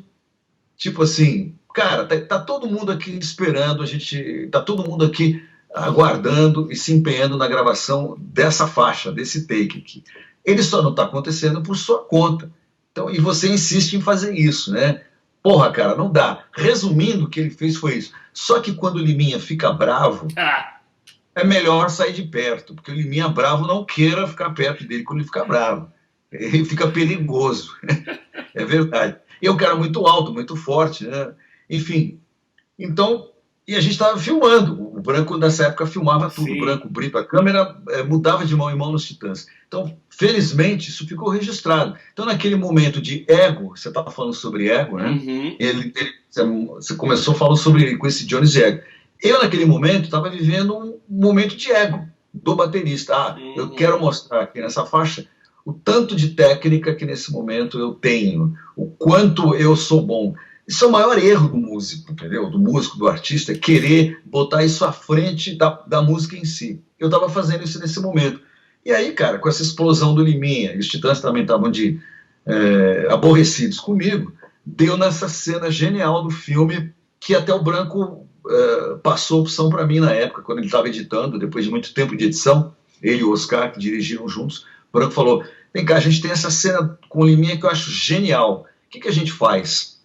Vamos colocar no filme ou não vamos colocar? Eu falei, Branco, coloca. Sim. Porque as pessoas precisam saber que a gravação de um disco não é uma coisa sempre glamurosa. Quem está de fora, né? Pessoas que não são que não gravam, que não são da nossa profissão em si. Você sabe, Lucas? Muita gente pode achar que a vida do Skank é um mar de rosas, entendeu? É só vinho, viagem, comer bem, ganhar bem, fazer show, ficar feliz. Não é bem assim, cara. Gravar disco é um processo doloroso, você tem que abrir mão de coisas que você acredita, você tem que ceder até um certo ponto, mas também, bom, eu estou cedendo demais, a partir daqui isso vai me machucar, a partir daqui eu estou me descaracterizando, né? Eu estou me desfazendo artisticamente. Tem várias questões durante a gravação do disco, e essa foi uma delas. Então eu estava numa coisa de ego ali, um pouco exacerbada. Acontece que também o Liminha não é brincadeira quando ele está produzindo. Então, a maneira como ele me abordou também foi uma maneira enfática de falar comigo, né? E ele usou alguns argumentos na época que tudo bem. Naquela época, em 87, o Yes era o fim da picada, de fato, entendeu? Falar, puta, vamos chato que ninguém aguenta mais. Só que isso, anos depois, o Yes, assim, continuou sendo uma das grandes bandas do rock, né? Então, naquela época, no cinema, quando a gente viu na pré-estreia, foi divertidíssimo. Quando chega essa cena e ele fala, pô, cara, tá complicando, rock é uma coisa simples, tá parecendo o baterista do Yes. Então, foi uma espécie de elogio, entendeu? Me comparar com o baterista do Yes, né? Não sei se foi com o Bill Bruford ou se foi com o Alan White, mas seja como for, qualquer um dos dois. Incrível. Então, quando acabou o filme, as pessoas vieram falar comigo, né, no cinema, falaram, cara, você foi comparado ao baterista do Yes, que puto elogio. Foi muito divertido, mas acho que essa é uma cena ilustrativa dessa situação, na qual o seu ego, aquilo que você acredita ser melhor para você, está atrapalhando você prosseguir com um projeto de vida, que é uma banda, né? Então, naquele momento, eu não tinha outra alternativa. Quando o cara explodiu naquela cena, eu pensei, então, eu era muito jovem, né? Com 27 anos, eu me considerava jovem, né? Com aquela cara assim, acuado, a banda, a gravadora. Agora, eu estava numa situação desfavorável, fragilizado. Então, eu pensei, eu tiro essa porra dessa virada, né, aqui, desse take, e fica um take bom também, mas sem essa virada. Olha que inversão de valores. O que é mais importante para a música? Cara, o beat, a levada, a batida, o ritmo. A virada é uma cereja de um bolo enorme que, se você tirar, é legal, mas se você tirar, o bolo continua bom, né? A sobremesa, enfim. Então eu tirei essa virada, que era difícil, e gravei o take. E aí, a hora que ele entra, a cena está editada, obviamente, tem que deixar mais curta, ele entra e me dá um abraço e fala, pô, a gente te ama, né? Porque o Liminha pesou a mão, né? Como tá no filme, ele mandou ver, né? E os Titãs ficaram ali calados, ninguém, então eu tive que me virar sozinho entre eu e Liminha, né? Respondendo sobre inteligência emocional, cara, é uma pergunta muito interessante, porque acho que a situação do baterista, ela, para quem está atento, né? Ela coloca você, favorece você a enxergar a vida por outros ângulos. É tudo da nossa profissão. Então, o baterista, por melhor que ele seja numa banda pop, ele pode ser o protagonista, mas assim, de alguma forma, por ele não estar cantando no seu frontman, ele é uma espécie de sideman, tá? E quando não é sideman, dá problema, a banda não dura muito tempo. Exemplo, Police, 3 gênios, né? Andy Summers, Stuart Copeland e Sting. Isso. A banda durou discos, cara, podia ter durado 30, 40 anos, uma banda genial, mas ali os egos não conseguiram uma forma de viver, de viver junto, né? O Stuart Copeland era um puta protagonista, mas mesmo assim, nos últimos discos do Police, quando você ouve, a bateria já mais contida, ela está a favor da canção. Então é isso que eu acredito. O mundo pop reside na canção, quer queira, quer não queira. Tá? Mundo pop, né? Pop é um termo que às vezes é perigoso. O mundo popular. Sim. Então, esse era o meu papel nos Titãs, entendeu? Fornecer uma base rítmica sólida para as coisas que o grupo fazia, inclusive eu como autor tenho algumas delas, né? E que nesse momento eu não estava pensando em nada disso, eu queria me mostrar, puta, que baterista que ficou estudando meses aqui para chegar no estúdio e mostrar sua técnica. Cara, tá errado, né? Tanto é que quando eu mostrei a mixagem do Jesus Não Tem Dentes, que é onde essa gravação aconteceu, mostrei para o meu professor de bateria na época, o Lauro Leles, o cara que tocava com Tom Zé, um professor genial, estudei com ele 3 anos. Ele ouviu assim e falou, pô, tô achando ótimo esse disco. Eu falei, eu acho uma merda. Mas como uma merda? Por quê? Eu falei, porque não tem virada nenhuma, não tem nada de especial de baterista. Aí ele me deu uma bronca, esse professor. Esse é o professor. Ele falou, peraí, você não entendeu nada, cara. Rock é assim, uma coisa simples, direta, orgânica, não é malabarismo. Mas não tem virada nenhuma, mas não precisa, as músicas são muito boas, né? Eu vi isso do meu professor de bateria, que era o cara que tocava com Tom Zé, né?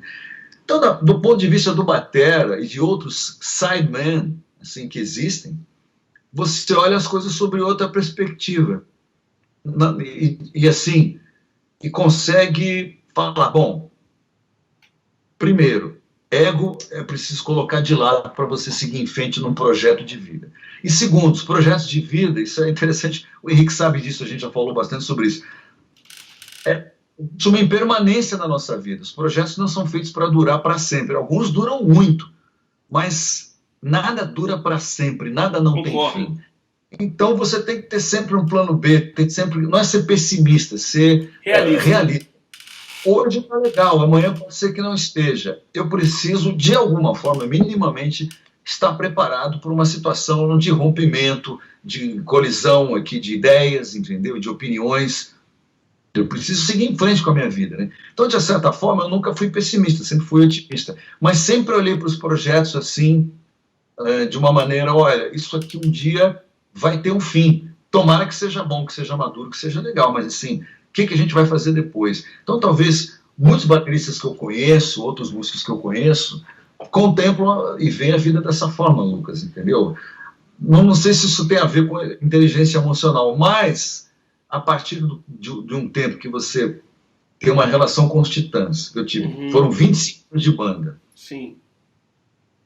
Um processo criativo extremamente produtivo, mas difícil. Por quê?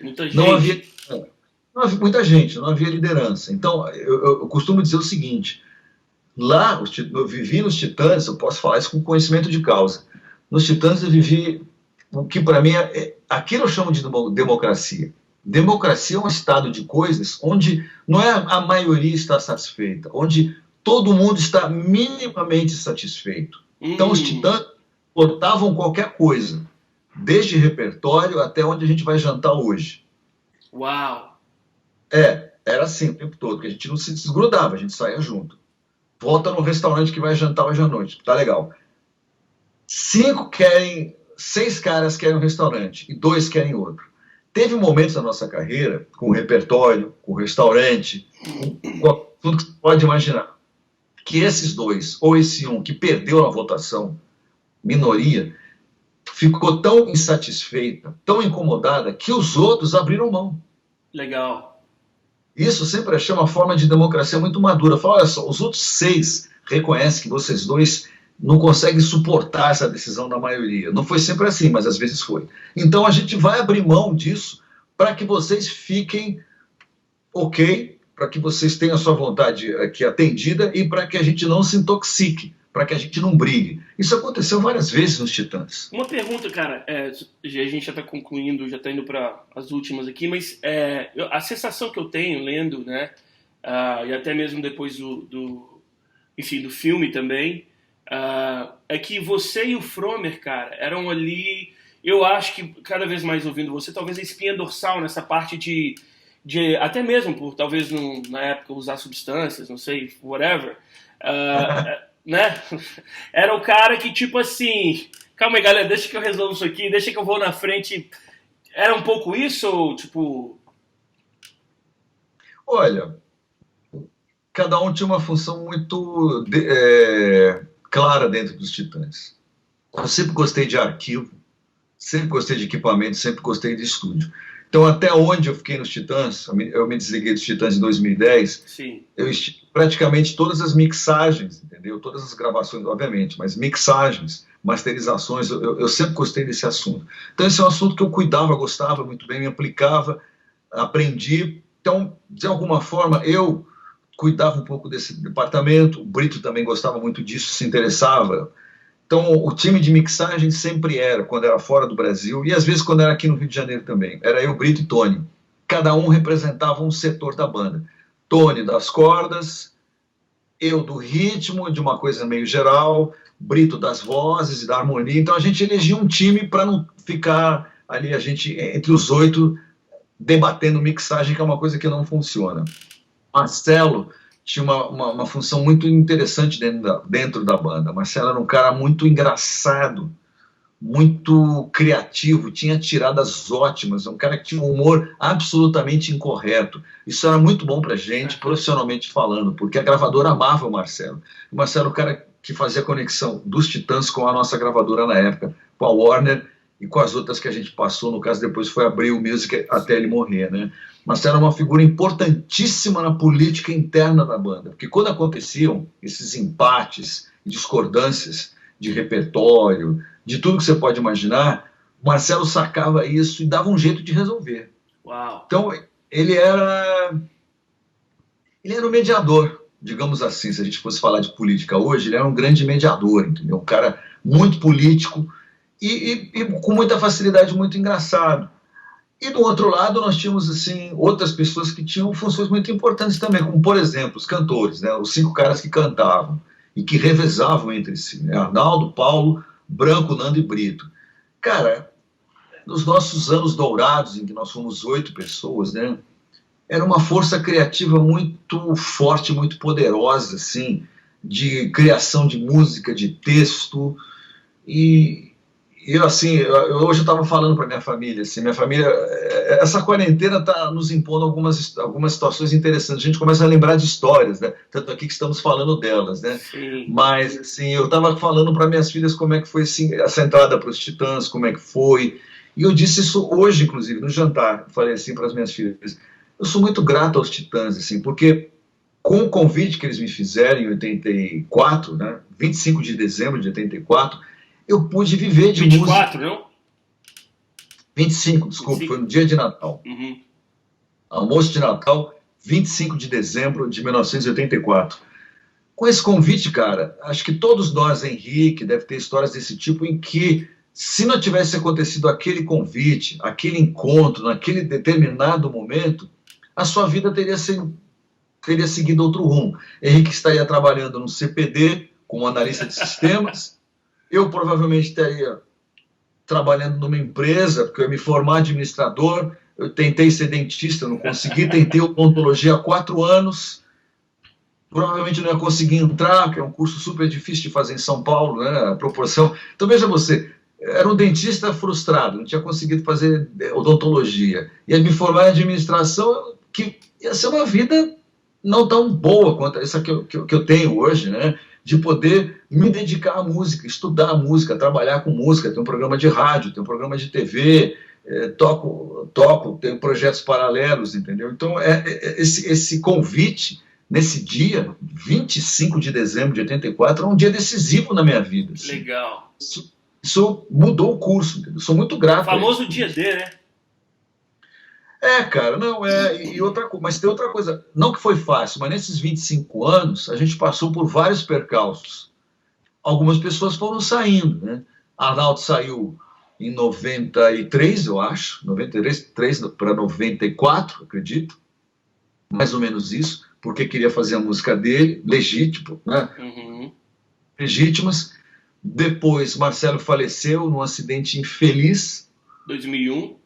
Isso mexeu com a nossa estrutura. Nando saiu em 2001 para 2002, o Nando saiu, depois que a gente gravou a melhor banda de todos os tempos da Última Semana. Uhum. Depois eu acabei entrando numa espécie de crise existencial quando eu ia fazer 50 anos, em 2010. Minha família, minhas filhas crescendo, assim, eu muito tempo na estrada, sem poder criar, sem poder estar próximo delas. De fato, tive uma crise existencial, cara, daquelas assim, daquelas que você tem na vida, né? Eu tive. Uau. E decidi me afastar, mas assim, esses 25 anos com os Titãs aconteceram coisas fantásticas na nossa vida, assim. Desde abrir para os Stones aqui na praia de Copacabana. Sim. Até esse show em Montreux, que o Henrique lembrou do Festival de Jazz de Montreux, o próprio na Suíça. Acústico, né? O próprio Acústico, que se tornou... uma história rapidinho, sabe como é que eu conheci o Acústico? Eu tava com meu pai, e aí meu pai tava com uma frota de carros levando... Na época não tinha Best Buy. Então, eles paravam em umas lojinhas de eletrônicos, e aí meu pai, né, desceu com a turma, com a equipe dele, os turistas entravam, fechavam a loja, tarará. Nesse dia, eu acho que tinha um dos motoristas lá da empresa, não sei o que lá, meu pai falou assim, ó, Lucas, fica no carro. Eu tinha, sei lá, 16, 17 anos, 16 anos, isso. 15 para 16 anos, sou bom com essas coisas. 15 para 16 anos. Eu entrei no carro, tava tocando uma música que eu conhecia numa versão tipo violão. A hora que eu olhei assim no deck, 1997, o disco acústico do Titãs, eu fiquei de cara. E eu lembro que eu encontrei ele numa loja em Nova York, não era Virgin, por $20, velho. Que na época era uma grana, velho. Falei, cara, porque ele entrava nos importados. Na época o CD já custava R$ 9,99 e tal, o 20 eram os importados, cara. Então isso mostra. Agora, pra já emendar em uma outra, e aí eu zero as aqui, e aí a gente entra para aquele papo de fã, e você, Henrique, cara, eu não sei se você não tá falando porque eu tô tão empolgado deixando eu falar à vontade, tá ligado? Ou se tipo, você tá curtindo tanto. Mas tem um cara, velho, que eu acho que você conhece ele há muito mais tempo que a gente, chama César Gavan. Esse cara, vou te falar, ele tem, pra mim, junto com o Gastão, um dos melhores programas de música da internet, fato. Chama Vitrola Verde. E um dia, meio sem querer, by the way, César Gavan, irmão do Charles. Um dia, sem querer, cara, eu vi um vídeo dele falando algo do tipo, por que o Vitrola Verde se chama Vitrola Verde? E aí ele fala do Palmeiras, né? E se não me falha a memória, me corrija se estou errado, você é corintiano, certo?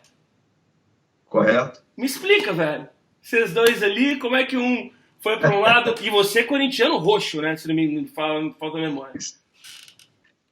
A diferença entre nós, entre eu e César, é de 9 anos. Então, quando ele nasceu, eu tinha 9 anos. A família do meu pai inteirinha é palmeirense. Né? Eu sou neto de italiano, meu avô era italianaço.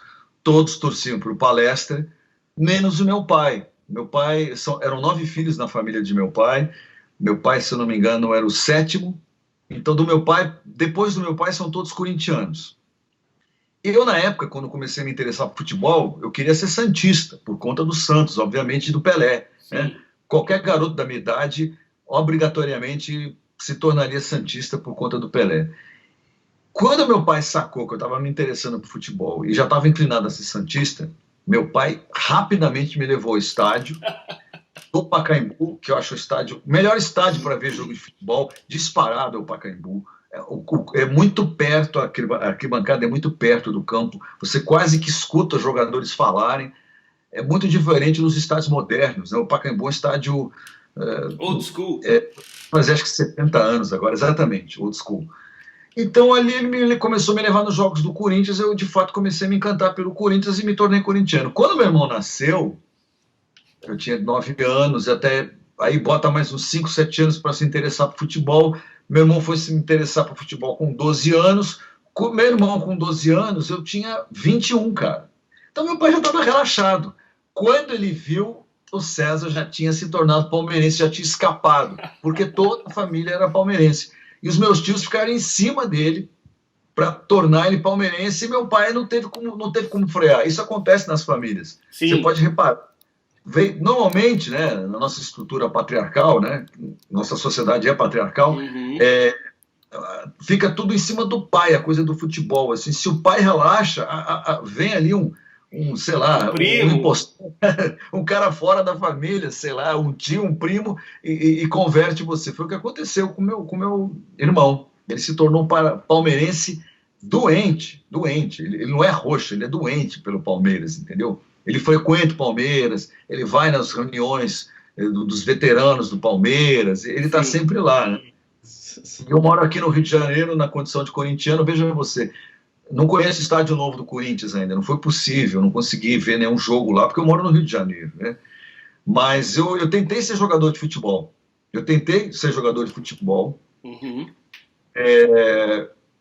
Fui convidado, veja você, olha que história interessante, mais uma. Legal. A gente jogava futebol na rua, ali em São Paulo, na Zona Sul de São Paulo.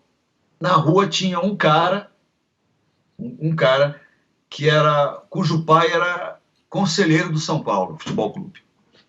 E a gente jogava futebol na rua e tinha muita gente boa de bola naquela época, assim, muita gente jogava bem. Aí esse garoto que jogava com a gente, chamava Maurício, chega um dia para nós e fala assim, isso mais ou menos 1973, 74, o cara fala assim, olha só, meu pai é conselheiro do São Paulo, ele está dizendo para a gente aqui se a gente não quer fazer um teste no São Paulo, a gente pode ir lá, marca um dia, vamos todo mundo, e a gente faz um teste, de repente alguém passa na peneira do São Paulo. Legal. Fomos em massa para a peneira do São Paulo. Esse conselheiro era amigo de uns grandes diretores do São Paulo, um cara chamado Carlos Caboclo. Tá?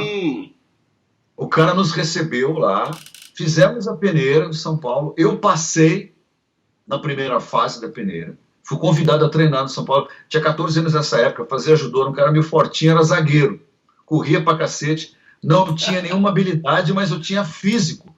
Então era assim, era correr e não deixar o atacante passar ou tirar a bola dele. Meu trabalho era esse. E eu fazia isso com uma certa eficiência. Aí os caras me chamaram para treinar no São Paulo.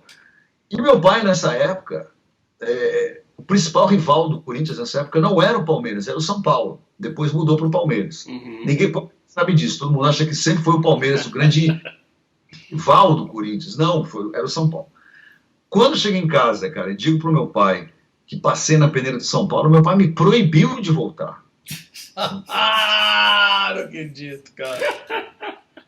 Meu pai não deixou voltar, porque era o São Paulo. Ele arrumou uma desculpa, é muito longe, Morumbi, você é muito garoto. Eu falei, não, pai, mas pega o ônibus aqui até o Morumbi, vai direto, e 1 hora a gente está lá. Ele não deixou voltar, eu não voltei ao São Paulo. Carrego isso pro resto da vida. E agora, olha só, esse cara que nos recebeu e que acolheu essa turma lá do nosso bairro para fazer essa peneira, né? Eu passei, os outros caras também passaram. Os outros caras continuaram. Teve gente que depois trocou, foi para o Palmeiras, e teve caras da minha turma que depois se mudou para a Colômbia, foi jogar no Nacional de Medellín, é verdade. E eu fiquei ali jogando futebol na rua, né? Esse cara que era o Carlos Caboclo, ele é o pai hoje do presidente da CBF, que é o Rogério Caboclo. Uou! Que O loucura. presidente da CBF hoje, que é paulistano. Perdemos um zagueiro e ganhamos um grande baterista. Eu acho que a música agradece. Com certeza. E eu também. Além da música, sexo molhado e tudo. A gente está caminhando aqui para o final. A gente está... Claro. Tá em casa. Primeiro jogo que eu vi na minha vida, no Pacaembu. Corinthians e Cruzeiro. Cruzeiro e Corinthians. Sabia. Corinthians ganhou, lógico. Como assim? 0-0. Foi um jogo feio, foi um jogo truncado, foi um jogo horroroso. Eu tinha 7 anos, 1967. Mas pelo menos eu vi assim em campo 2 dos maiores jogadores da história do futebol brasileiro. Dirceu Lopes e Rivelino. Os grandes camisas 10 dos seus times. Naquela época, todo clube tinha um camisa 10, que tinha que ser craque. Todo clube tinha um craque. O do Cruzeiro chamava-se Dirceu Lopes, um monstro, cara genial. E eu fiquei muito frustrado, porque eu falei, pai, poxa, mas não é tão legal o futebol, né? Não tem gol, as pessoas não gritam, não tem festa. E meu pai, não, filho, calma. Hoje foi 0-0, mas no próximo jogo vai ter gol e você vai ver o quanto é legal. Eu acho que você viu a minha reação aqui, porque adivinha para que time eu torço? Galo, rapaz, Galo. Será? Inclusive, amanhã a gente vai bater um papo com o Benja e a gente vem vestido de Cruzeiro e de Galo. Mas aqui, cara, a gente tá caminhando aqui já pro final e a gente tá colocando um quadro hoje, velho, que se chama Papo de Fã. A gente sempre sente que o fã, às vezes, o fã é talvez o principal pilar ali de uma carreira, obviamente, sem o fã não existe. Mas às vezes ele não é colocado talvez como uma estrela, né? Ele está ali. Então a gente quer trazer sempre uma pessoa representando o fã.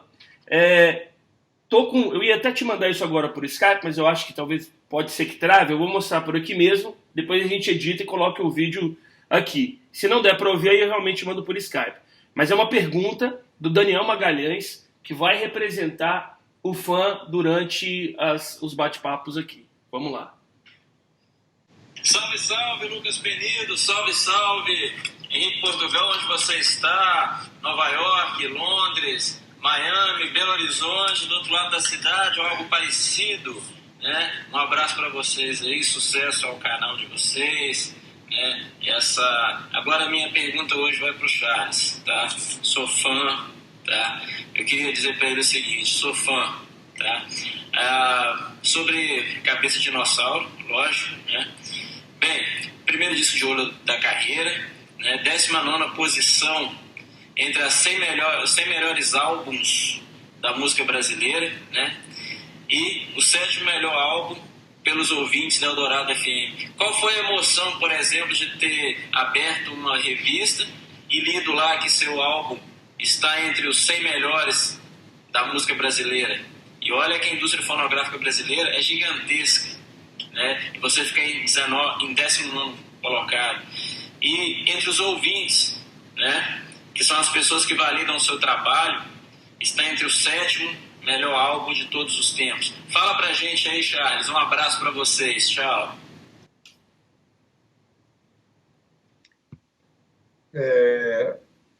Esse é o disco que todo mundo se lembra normalmente dos Titãs do Cabeça de Dinossauro, né, de 86. É interessante lembrar, quando acontece isso, de alguma pessoa falar que é um disco importante para a vida, ou como ele falou aí, 19º disco, numa escala, sei lá, de 100, 200 discos da música brasileira, os mais importantes, né? Pela Rolling Stone. É interessante lembrar o seguinte, cara, é um disco que não foi planejado, veja você, não foi planejado. Ele é resultado de uma série de acontecimentos que ocorreram com os Titãs ali, de 85 para 86, né? E nós fomos felizes em escolher um conjunto de canções que dialogavam muito bem entre si, quase criando uma obra conceitual. Cabeça de Dinossauro não é um disco conceitual, né? Como outros que a gente tem, um álbum centrado em torno de uma obra, né? Todos os temas ficam orbitando naquele tema. O Cabeça de Dinossauro não era isso, mas ele acabou ficando como um disco de contestação da nossa geração, né? Porque aquilo que a gente estava vivendo. Então, muita gente na época comparou, o disco é uma metralhadora giratória, que fala da família, fala da igreja, fala da polícia, fala do Estado, fala de tudo, né? Não foi planejado. De fato, não foi planejado. O que aconteceu, a gente vinha de um disco anterior, que era o Televisão, que não deu muito certo comercialmente. Nós tivemos algum sucesso de rádio, sobretudo com a música Televisão, que eu acho uma canção genial, mas ele comercialmente ele não foi bem. A gente tinha ali na nossa frente o Traje a Rigor, que era um arrasa-quarteirão nessa época, Henrique deve se lembrar, né? Você também. O Vamos Invadir Sua Praia, de 85, acabou com tudo que teve pela frente. Só quem conseguiu peitar o Traje, de certa forma, foram os Paralamas. Na sequência veio o RPM, bandas arrasa-quarteirão, Paralamas, RPM, o Traje, Legião já vinha chegando. A gente também estava buscando o nosso lugar do jeito como a gente achava que deveria ser. Como é que a gente soava? A gente era uma banda melhor em palco do que de estúdio. Então, quando a gente foi para o Rio de Janeiro veio aqui para o Rio de Janeiro gravar o Cabeça de Dinossauro com o Liminha, com o Peninha Schmidt, o disco estava bem ensaiado, o repertório estava fechado, era só gravar direito aquilo. Mas jamais poderia imaginar que esse álbum, que foi tão sincero, foi tão honesto de nossa parte, acabaria sendo um disco talvez o mais importante da nossa obra e também um disco importante para muita gente, né? Acho que a gente tem algumas escolhas felizes ali, né? Do repertório, na sonoridade também, e ainda na escolha da capa, cara, né? Essa ideia foi do Brito. O Brito sempre foi o cara que cuidou das capas, né? Ele tinha um livro com ilustrações do Leonardo da Vinci. Leonardo da Vinci, sobre outras coisas, era um grande desenhista. Então tinha um desenho do Leonardo da Vinci. Esse desenho pertencia ao Louvre, de Paris. A gente pediu autorização para usar, o museu autorizou, e a capa desse disco, ou seja, o disco, a capa é o Leonardo da Vinci, basicamente. É uma obra-prima, literalmente. E a música Cabeça de Dinossauro, que eu acho que é uma das canções que os Titãs fizeram, que é a nossa marca registrada. Canções com letras curtas e diretas, né? Essa música nasceu de uma das formas mais engraçadas possíveis, está no livro, né? A Vida Até Parece Uma Festa, num ônibus. A gente ali ouvindo música, de repente, acho que foi o Branco, alguém levanta assim, com essa ideia, Cabeça de Dinossauro. O cara criou isso, ou o Branco, ou o Paulo, ou o Brito, sei lá. Aparece a ideia na cabeça e alguém faz a brincadeira, pança de mamute, espírito de porco é uma coisa antiga, que é uma gíria nossa, né? Isso virou uma música, cara. A princípio não podia parecer uma música, assim. A gente olhou no ônibus, assim, principalmente eu, que sou uma pessoa muito cética, muito pragmática, né? Falei, pai, isso não é letra de música. Letra de música são aquelas letras gigantescas, né? Que normalmente, o Caetano faz, e caras geniais fazem, letras grandes, é uma bobagem, na verdade. Letra de música pode ter uma frase só, né? Então, isso fizeram, de alguma forma, essa canção. O que acho que ela resume bem o conceito do disco. Paulo Miklos, que é um grande pesquisador musical também, tinha uma fita, cara, com gravações de tribos do Xingu.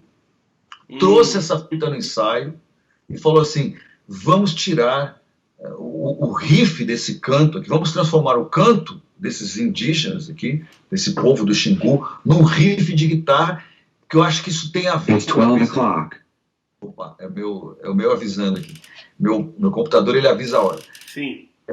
Então, aí o Paulo Miklos fala, essa frase dos índios do Xingu dá um excelente riff de guitarra que tem a ver com Cabeça de Dinossauro, porque Cabeça de Dinossauro é uma música tribal. Essa leitura, nunca vou me esquecer, foi de Paulo Miklos.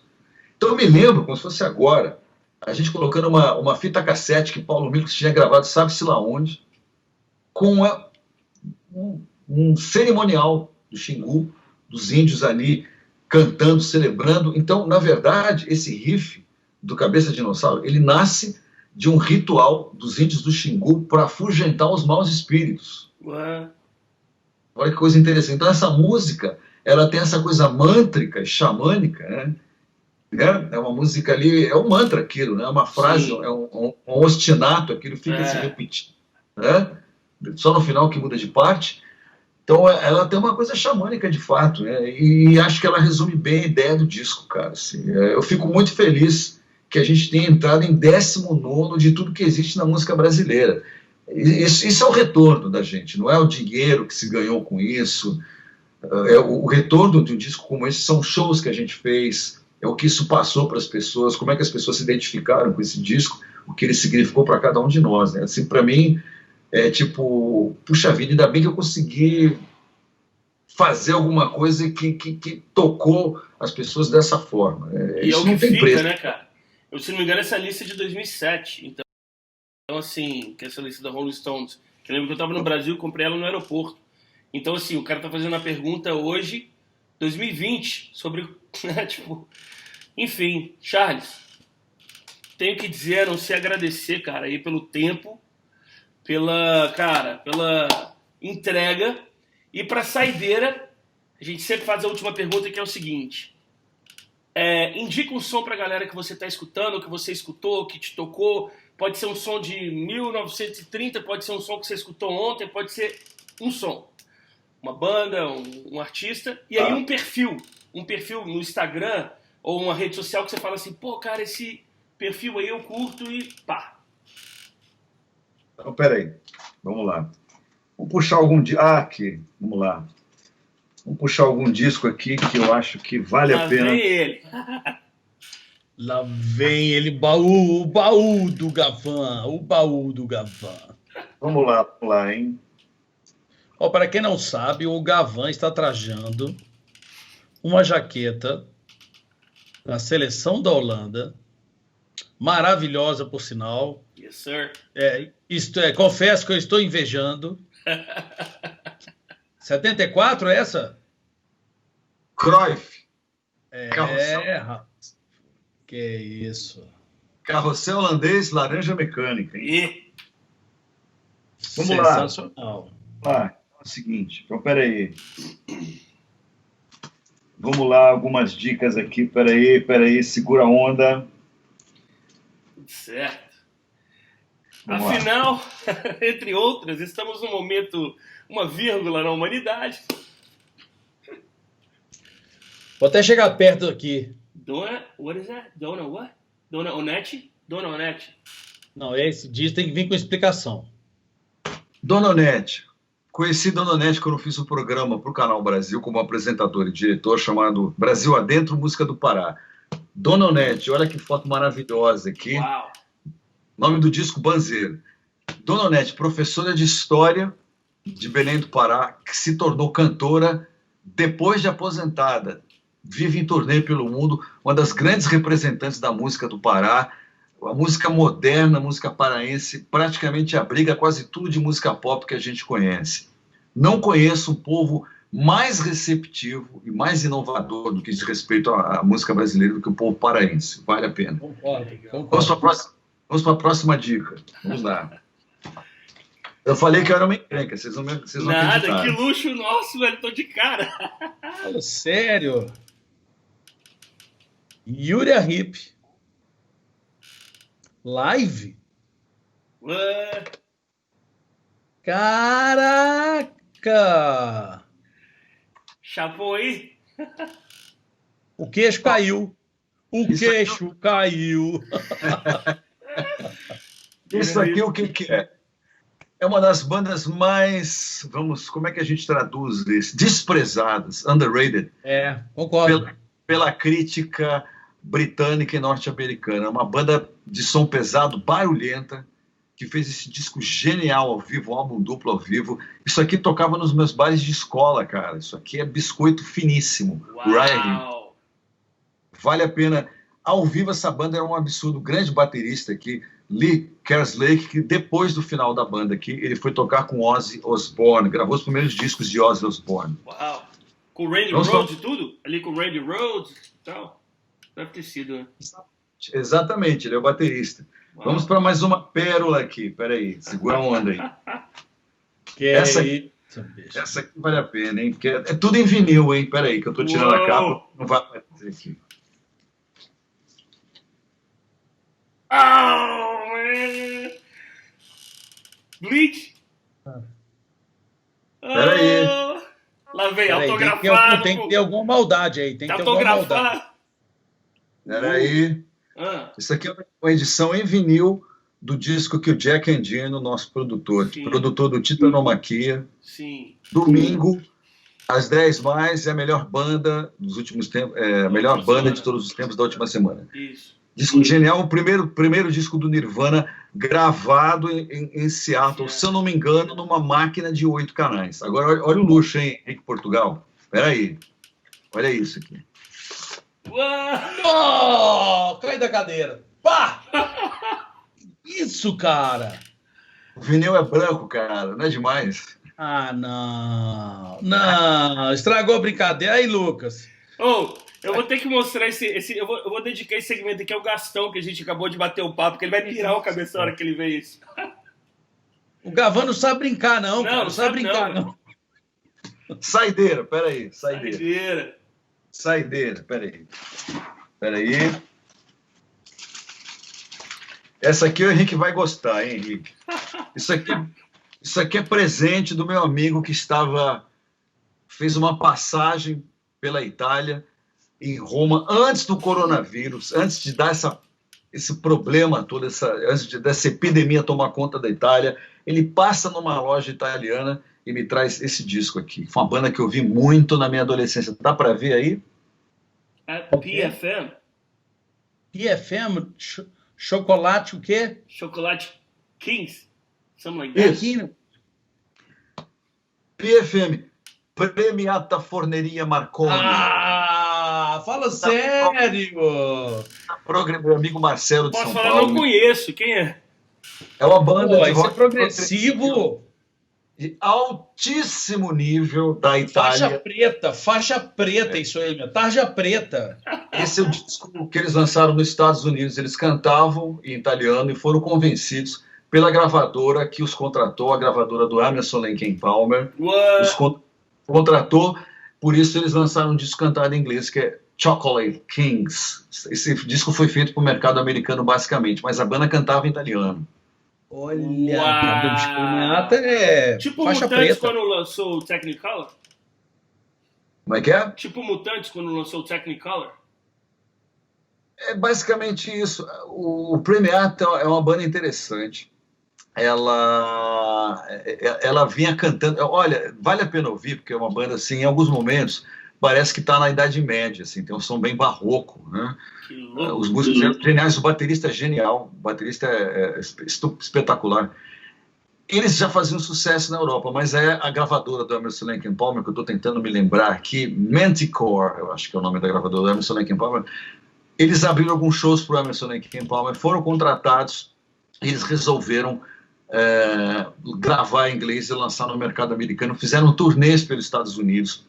O mercado europeu funciona muito em função, às vezes, do sucesso norte-americano. Se o cara não faz sucesso nos Estados Unidos, parece que a carreira do cara não chegou lá. A Inglaterra tem isso e a Europa tem um pouco disso. E essa banda que está nativa ainda, tá? Não com a mesma... Não, já tocou em São Paulo. Ela fez muito sucesso nesse momento prog. O prog é muito importante na minha formação, talvez na do Henrique também, entendeu? Então temos aqui, quem não conhece, está na hora de conhecer o Premiata Forneria Marconi. Cara. Henrique, qual é a sua? Cara, eu não vou falar nada aqui, bicho. Eu vou falar alguma coisa de música, vinil, perante o Gavan. A única coisa que eu vou falar aqui é o seguinte. A única coisa que eu vou falar. Saúde. São coisas, é uma coisa geracional. O Gavan tem essa coisa do vinil que eu acho sensacional. É lindo, adoro ver os programas. Outro dia, eu até comentei com você, Gavan, que eu vi um dos programas, eu não lembro. Não sei se foi com o Guilherme Arantes. Não sei com quem foi. Um programa sensacional, o Som do Vinil que eu vi. Som do Vinil 1976, Guilherme Arantes, 1976? Pode ser. Eu vi. É sensacional, assim. É porque o Guilherme, ele, dentro do mestre, né? Mestre, grande abraço para ele.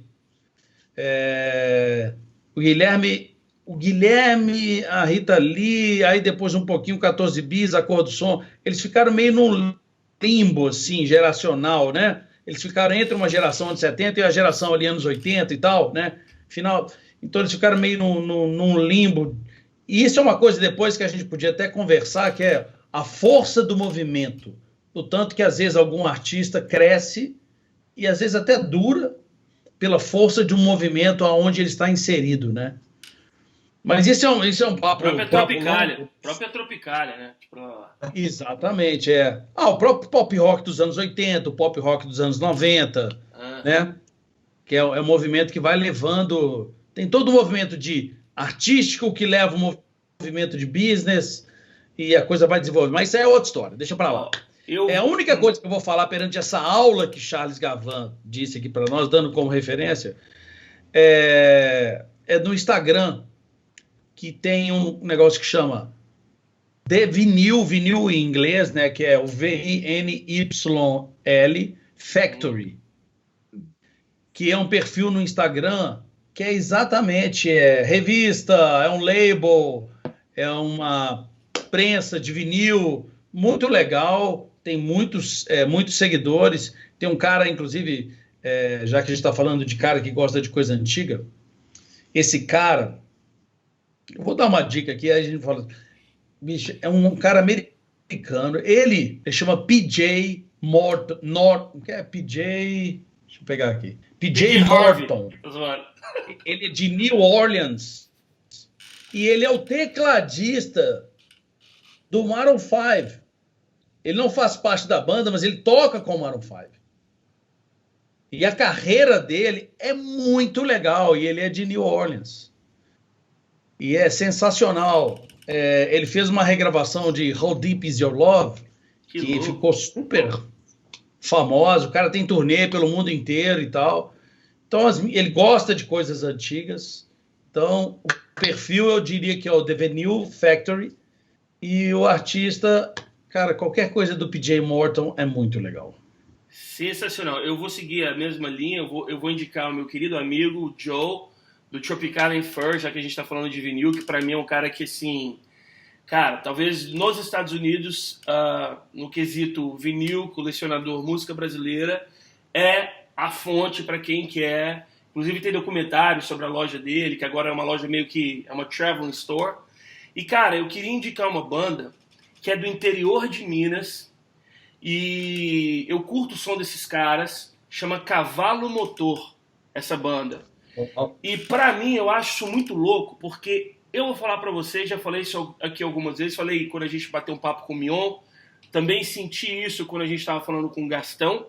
Cara, vocês são duas pessoas que eu cresci, embora em outro país, vendo. E quando eu vejo essa cena que eu tô vendo aqui na minha frente, passa aquele filme do tipo... tá ligado? É aquela famosa assim... A seat at the table. Eu sinto que fala, cara, consegui ser a seat at the table. Eu tô sentado aqui com os caras.